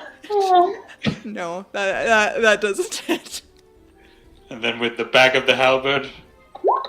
Nope. Might need a new god. Yeah, you still have your inspiration from talking to that beetle. That's right. So Would you allow me to use my inspiration to reroll the first attack, DM? I'll say you can re-roll the second attack, but I won't let you re-roll the first one. Okay. I'll keep it for now then. Okay. That is the end of my turn. All right. All right. Jay, Bear Jay. Bear J. Oh, sorry, DM. Can I do one more thing? Just move 5 feet over here, if that's okay. Sure. Okay, that's thank you. All right, Jay. Alright. Bear J has been shaking snakes off a lot. Now he's angry. So, Bear J will leap forward and try to take a bite out of the giant poisonous snake on his right. Mm-hmm. He will chomp. Or attempt to. Unfortunately, an 8 will miss. And then as the snake steps aside, he tries to step on it. Ooh. Oh, actually, wait, you're poisoned. Ooh. Yeah. You tried to step on it, but the dizziness of the poison makes you a little lightheaded. It's okay. It's okay. We got somebody with arrows that rings true. I will keep fighting. I'm sure she got my back. He's gonna kill all these freaking snakes. Jake is too sick to see that she's just sitting there with her dagger. Yeah. Yeah. I'm ready to poke. Mr. Westbrook can't hit anything. All Yeah, right. that will be turn. Awesome. Althea, what would you like to do? Okay, logically, there should not be such a large snake population. Right? So you want to I call noticed it? your action. Yeah. No. See, like snakes are really solitary creatures. There's rarely. Help me justify this. There's rarely abandoned snakes that like live in a community, right? So you would know that a lot of snake nests, they actually use the body heat of one another to like make a warm place for their eggs. So they usually congregate to warm up those eggs with one another, with all those bodies. Because a regular snake, you know, they're cold-blooded creatures. They don't they don't have the body heat to sustain incubation. But a nest of eggs with a nest of snakes over it is sufficient. So what I'm hearing, hear me out. So what I'm hearing is that technically this is only a small part of the snakes that came to get the egg back, because then the other eggs would be cold, right? So there are more snakes still alive with the other eggs, right? possibly you could discern that there could be some other snakes. Okay. Hmm. You can also see Jay is in trouble. Yeah, no. Like I think Jay's not feeling bad, so there's enough justification, after this she'll probably retire from the ranger profession and will reflect along this date. But yeah, sure, she'll bonus action, get the little snake.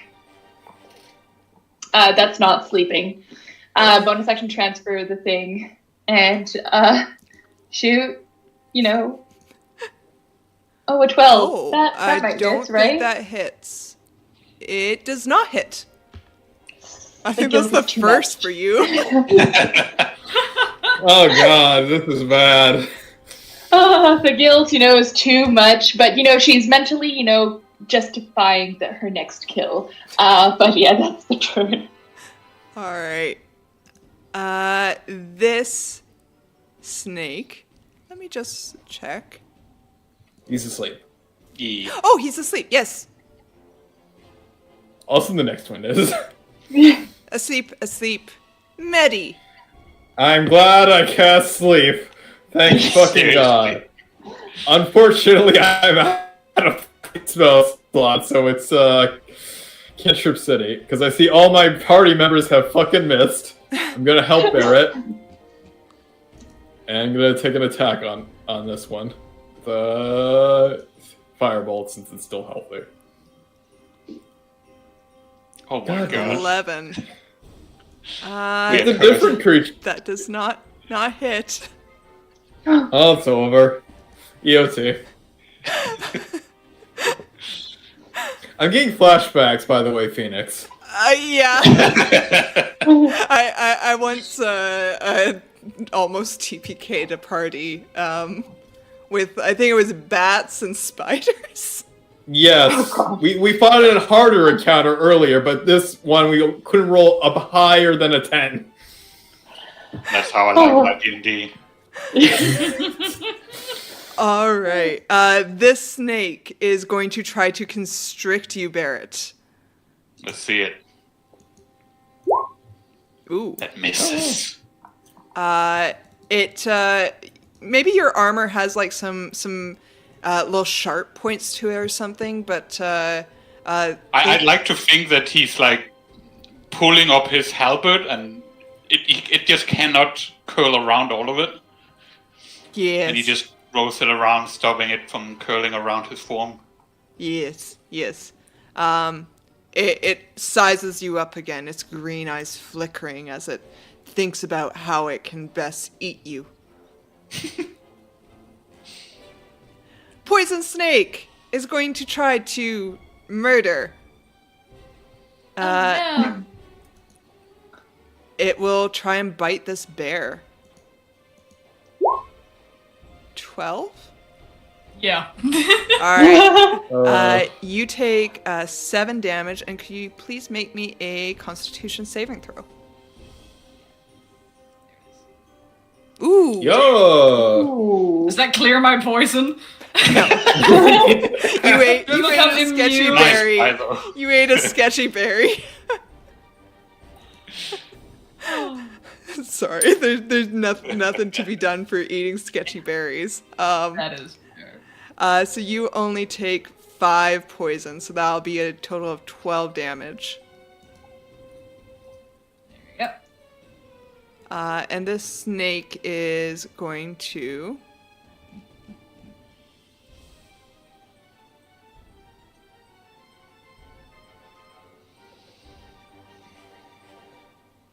move 5, 10, 15, No.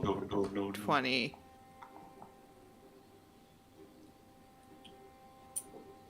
I'll just be there.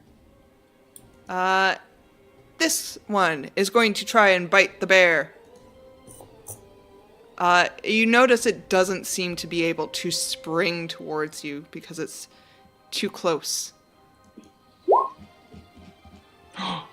Ooh. Misses. Yo. It just it felt a little lackluster. It his heart wasn't in it because he couldn't spring. Yeah. So, all right. So this snake is going to move. What is he gonna do? Actually, no, he's not gonna move. He's gonna stay right there. Barrett.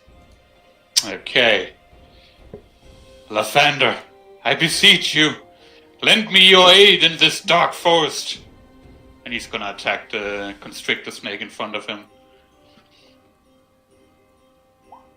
Ooh, that'll Hey. hit. For 10, Ooh. and then he attacks with the back. 13? 10, and then a 13 will hit as well. Nice. For another 7. How would you like to kill the snake?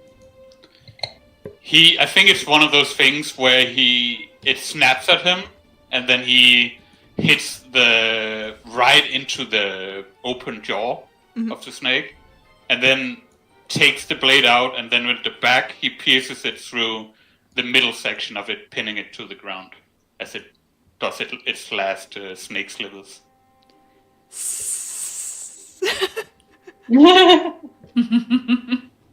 All right. Anything else you'd like to do? Yes, I'm gonna move 1, 2, 3, 4, 5 down here, standing between Medi and the 2 snakes. Perfect. And that's the end of my turn. All right. Bear J. Bear J wants revenge on this snake, the non-sleeping, medium-sized snake. Okay. Once again, as it tries to slither past him, he will try to take a bite out of it. 9. Unfortunately, it's just a little too slithery. Bears aren't accustomed to eating noodles. It's not so much a chomping motion; it's more of a slurping motion.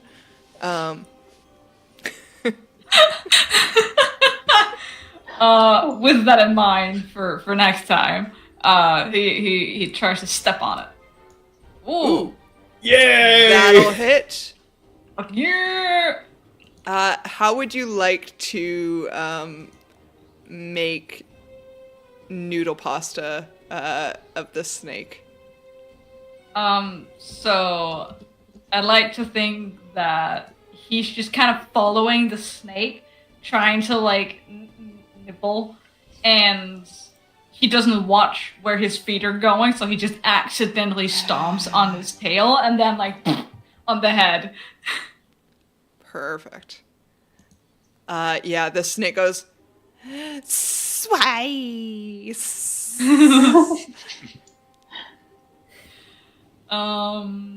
Yeah, and that will be my turn. Lovely, lovely. All right. Althea. Bonus action, I'll switch my Hunter's Mark to the last remaining awake snake. And her guilt a little bit relieved. She'll try again. Oh no. No. Althea is cold. You're so good.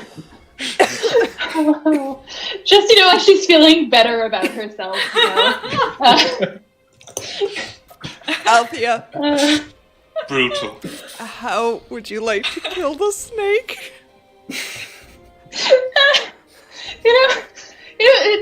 The first shot, like the last shot, she missed it. She's like, oh, okay, you know what? I can breathe a bit better, So she takes a nice deep breath and then accidentally, perfectly exhales at the right time to just perfectly aim it in like the maw of the snake. And as it does happen, she's like, lets out a deep sigh and like crouches down and thinks to herself, like, what am I doing with my life at this moment in time?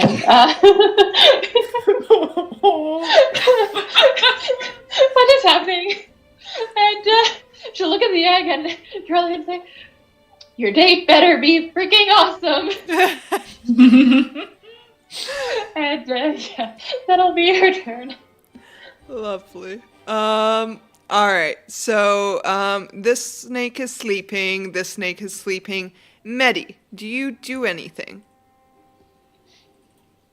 It doesn't have really much of conscience for animals, so I'm gonna firebolt it. All right. The small one is asleep. The one that attacked him first. He's still kind of angry about that. 14? I think that hits. Yes, that just 10 hits. fire damage. Nice. Rude awakening. As it wakes up in agony and screams, because snakes scream like that. Yep. I feel nothing. Definitely. EOT. Barrett. Barrett is gonna look to Althea and say, you have a great warrior in you. Your ancestors must be proud. Althea thinks back to it. And he's gonna attack the snake that is now awake. Yeah. Because that doesn't go against his code. All right, roll the damage. I believe Wow. that kills it. Barrett. Damn. As you you invoke the ancestors of Althea to commit murder most foul here in the Fey Forest. Yes, I can feel them with me. The snake falls to the ground dead, its eyes searching ever more for its lost egg. And I'm just gonna move up here and wait for the next snake to wake up. End of turn. All right. Bear J. There is a sleeping Alright. snake beside you. Everyone else, all the other noodles are dead. Bear stumbled with the small ones, kind of like, kind of like swings over, mouth agape, kind of just slapping him with his teeth. For 10? I don't think that hits. No, that does not. Oh, alright, let's see if the paw does something. No. No. Those evasive noodles. Wait, does Wait a minute Jay though. have This- advantage when... Oh, it It's doesn't sleeping. matter. So wouldn't it It be would be- prone? But But it's Jay's straight poisoned. roll. Ah, Yeah. that's true. That's true. So it would still be. So it would just be a straight roll, which is still not favorable for me. Oof. Yeah, no, Jay's gonna just be tumbling around. It's all up to you, Althea. Are All right, Althea, are you gonna murder some more? Is You there know what? not enough She- blood on your hands? She's rationalizing it, like, technically, if I manage to kill it in his sleep, it'll go peacefully, right? It's all about rationalization right about now, so Yeah, you just need to one-shot it, though. Denial right now. Yeah. Yeah. Because if you don't want shot it, it's gonna wake up in agony. No, I don't need to know that, okay?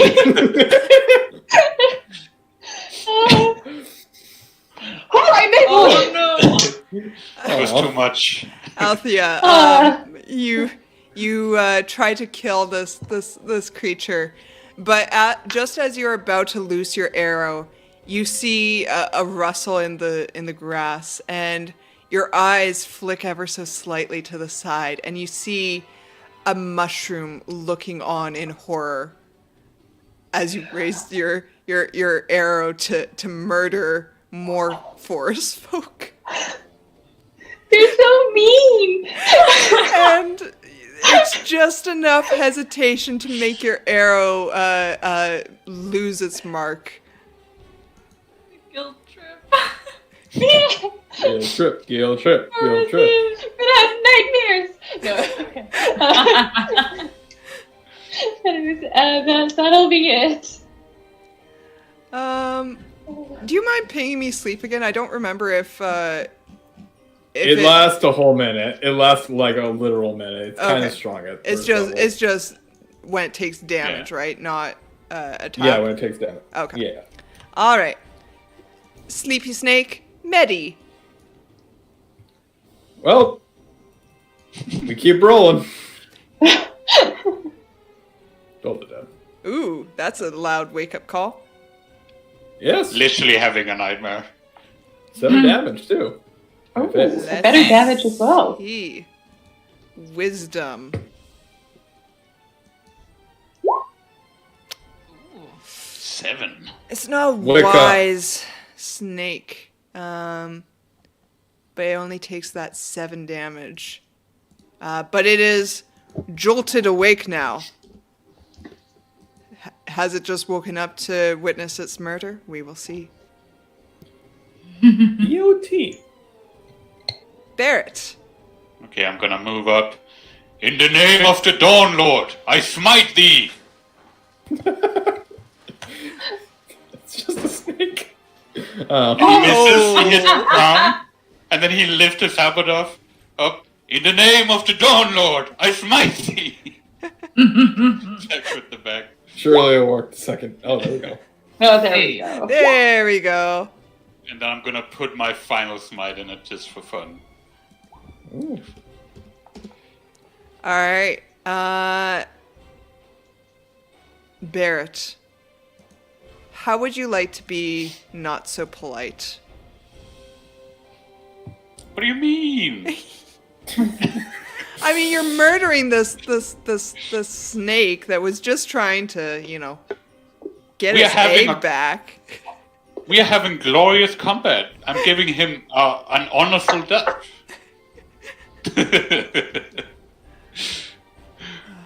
Yeah, he just smashed it to pieces with the radiant light. All right, and that is the end of our combat here. As you guys helped Charlie successfully grab the egg he required for his souffle. And as he grabs this egg and cracks it and throws in his souffle, he walks around the corner and he says, "I hope you like souffle." And you guys have a little bit of time to talk amongst yourselves as his date seems to be winding down now. How are you holding up there? As he looks at Midai. I'm gonna fucking quit after this. Yeah, I'll be joining you. But you both fought so well. Yeah. Seems a bit much, though. I just want to study my craft. This is more of a side job to get the money. I thought it would be good. I didn't think I would be fighting things as a first responder.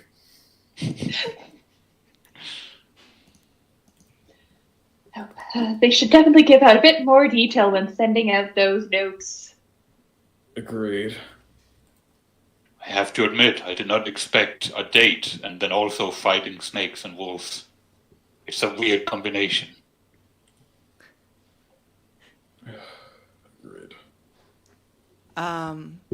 Yeah, so you guys, you finish talking amongst yourselves and healing your wounds, and you hear Charlie beginning to wrap up his date as he goes, well,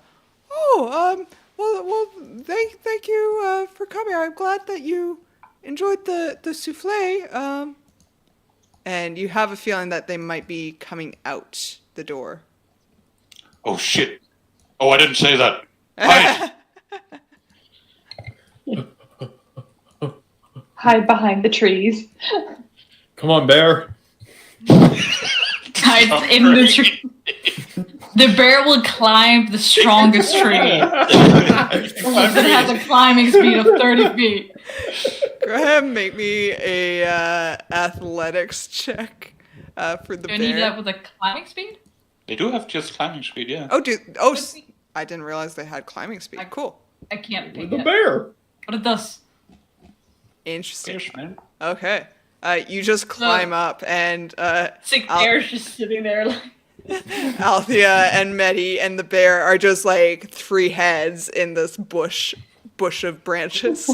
The tree is kind of leaning sideways. You just hear a groan of the branches like, "Urgh." If Jay falls down, just launches the rest. Yeah, Slingshot. I'm doing this job. It's me and Puppin's character to our campaign in 2 hours.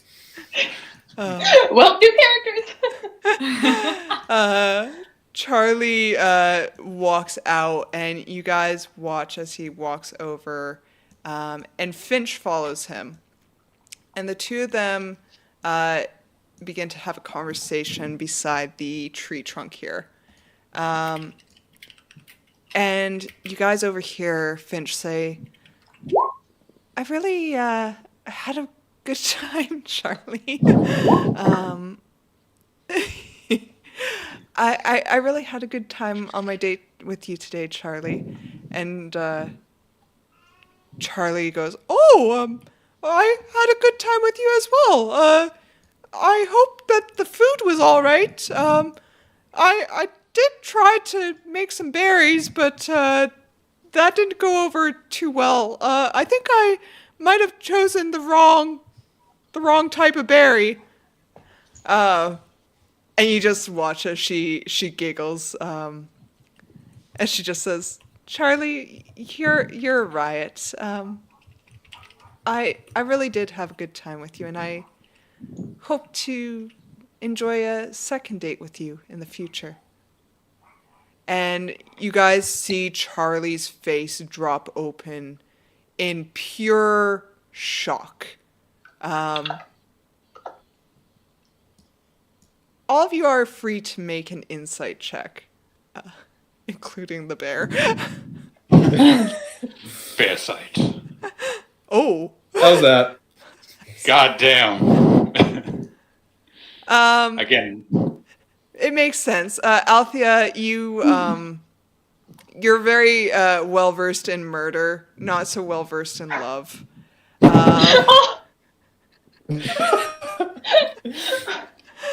But the rest of you, recognize, Charlie is. This was his first date, and he didn't know that he would even survive this first date. And now he faces a prospect of a second date. And it is all thanks to your efforts today to ensure that he did not die. And as he stands there in shock, Finch leans down and gives him a kiss on the cheek. And a line of pink makes its way up Charlie's neck, up his jaw, up his cheeks, and disappears in his hairline as Finch smiles and says, "Until next time, Charlie, call me." And she will walk away.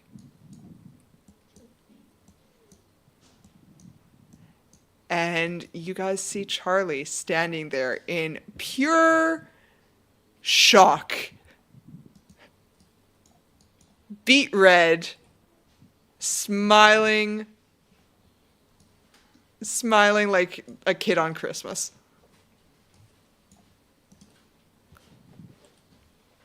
Barrett is just gonna run towards him and lift him up. Aww. You did it! Charlie goes, I did what? Oh, this is high up. Second date, Charlie. Isn't that great? Yeah, I gotta be honest, I never even imagined I would get this far. Oh, you guys are really worth the effort. You know, when I called critical response, I did not realize how great of a response team you guys would be. So thank you guys. Was it fairly quiet here besides the snakes? Not at all, but we managed. Not at all.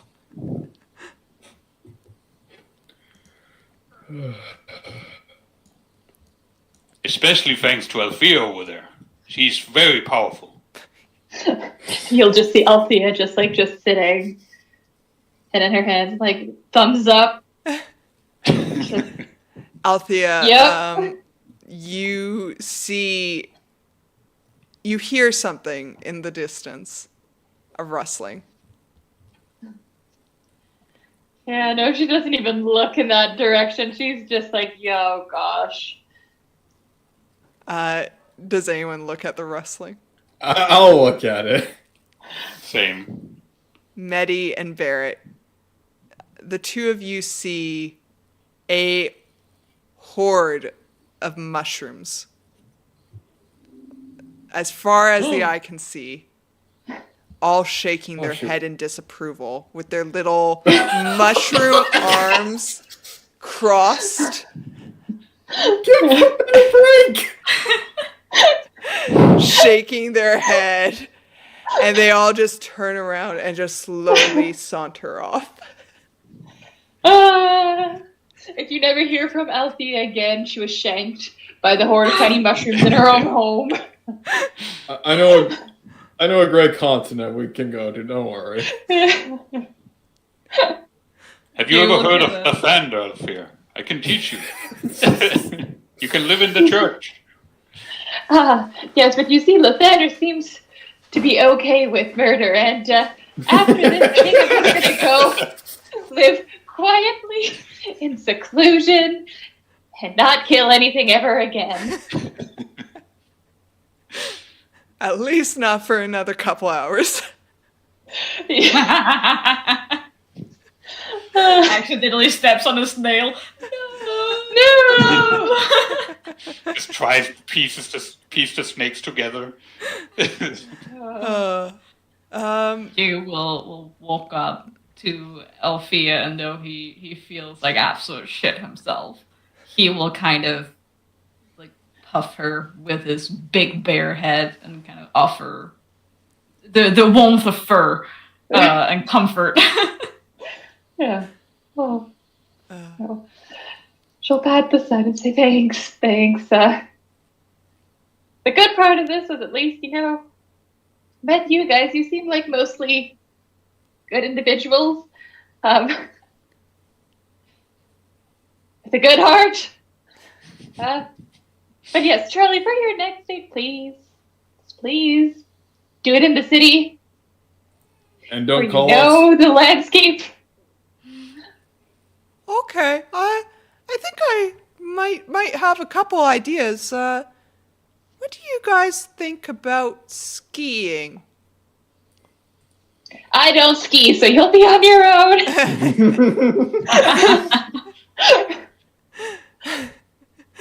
And with that, we pan out the camera. You guys have successfully helped Charlie survive his first date. As you each return to your homes, what is each of you doing at the end of this quest, at the end of this deployment?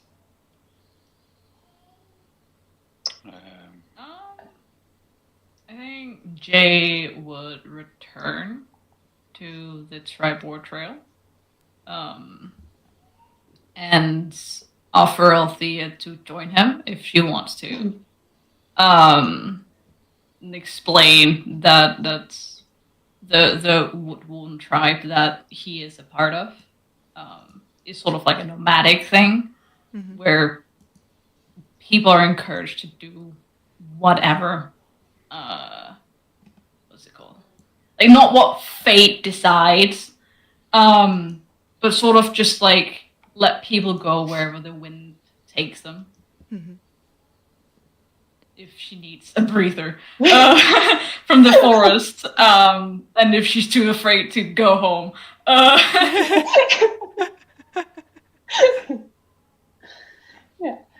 Yeah, Althea would go home, face the music, burn the arrows and the bow,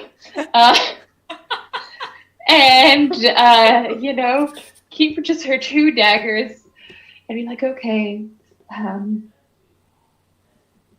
In repayment, she'll become more a defender of the forest, to keep the plants at the ready. If anything kills her, so be it. But she burns the bow, never to touch them again, and just becomes is thinking of sending a raven with her resignation letter to the crisis center, and just becomes really more of a hermit, helping the ecosystem, refind its balance.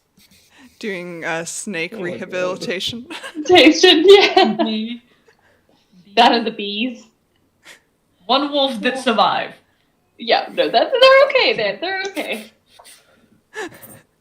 Live to tell the tale. Yes, and in the Forgotten Forest, tales are told about the ranger and her compatriots, the dire wolf that achieved alpha and was never seen again, the soldier with a weapon that constantly got caught on dead bodies, and the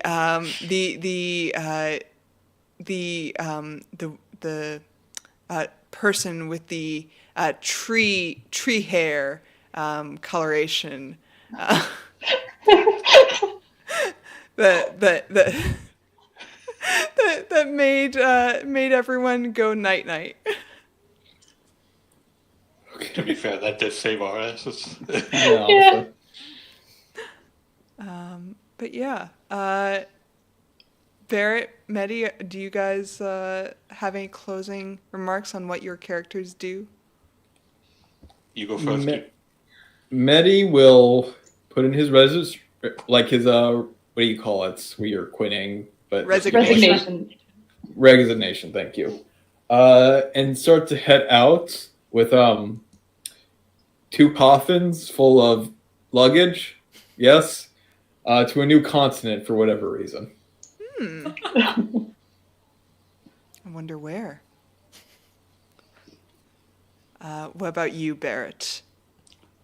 Barrett is going to return to Waterdeep and to his church of Lathander. I would imagine there's many churches in Waterdeep, correct? Mm-hmm. So there's always this religious tension and underground fights and stuff like that that needs to be tended to.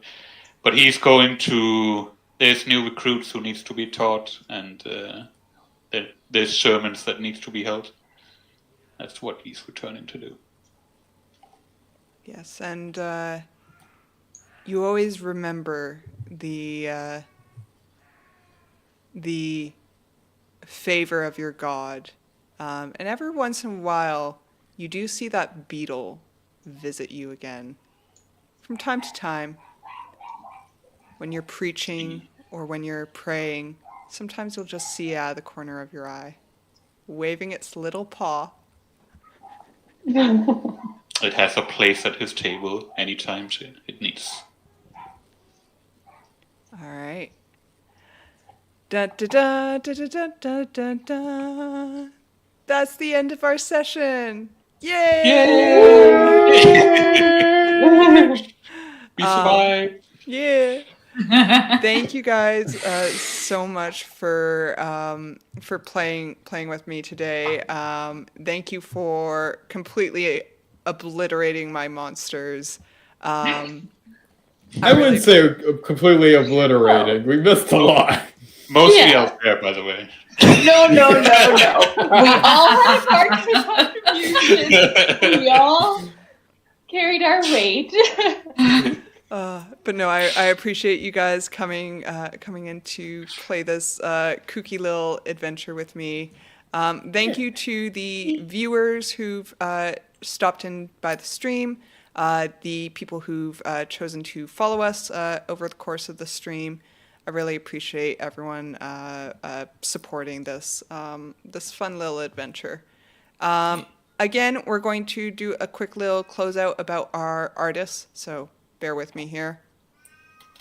My sound might disappear for you guys, so give 1 second.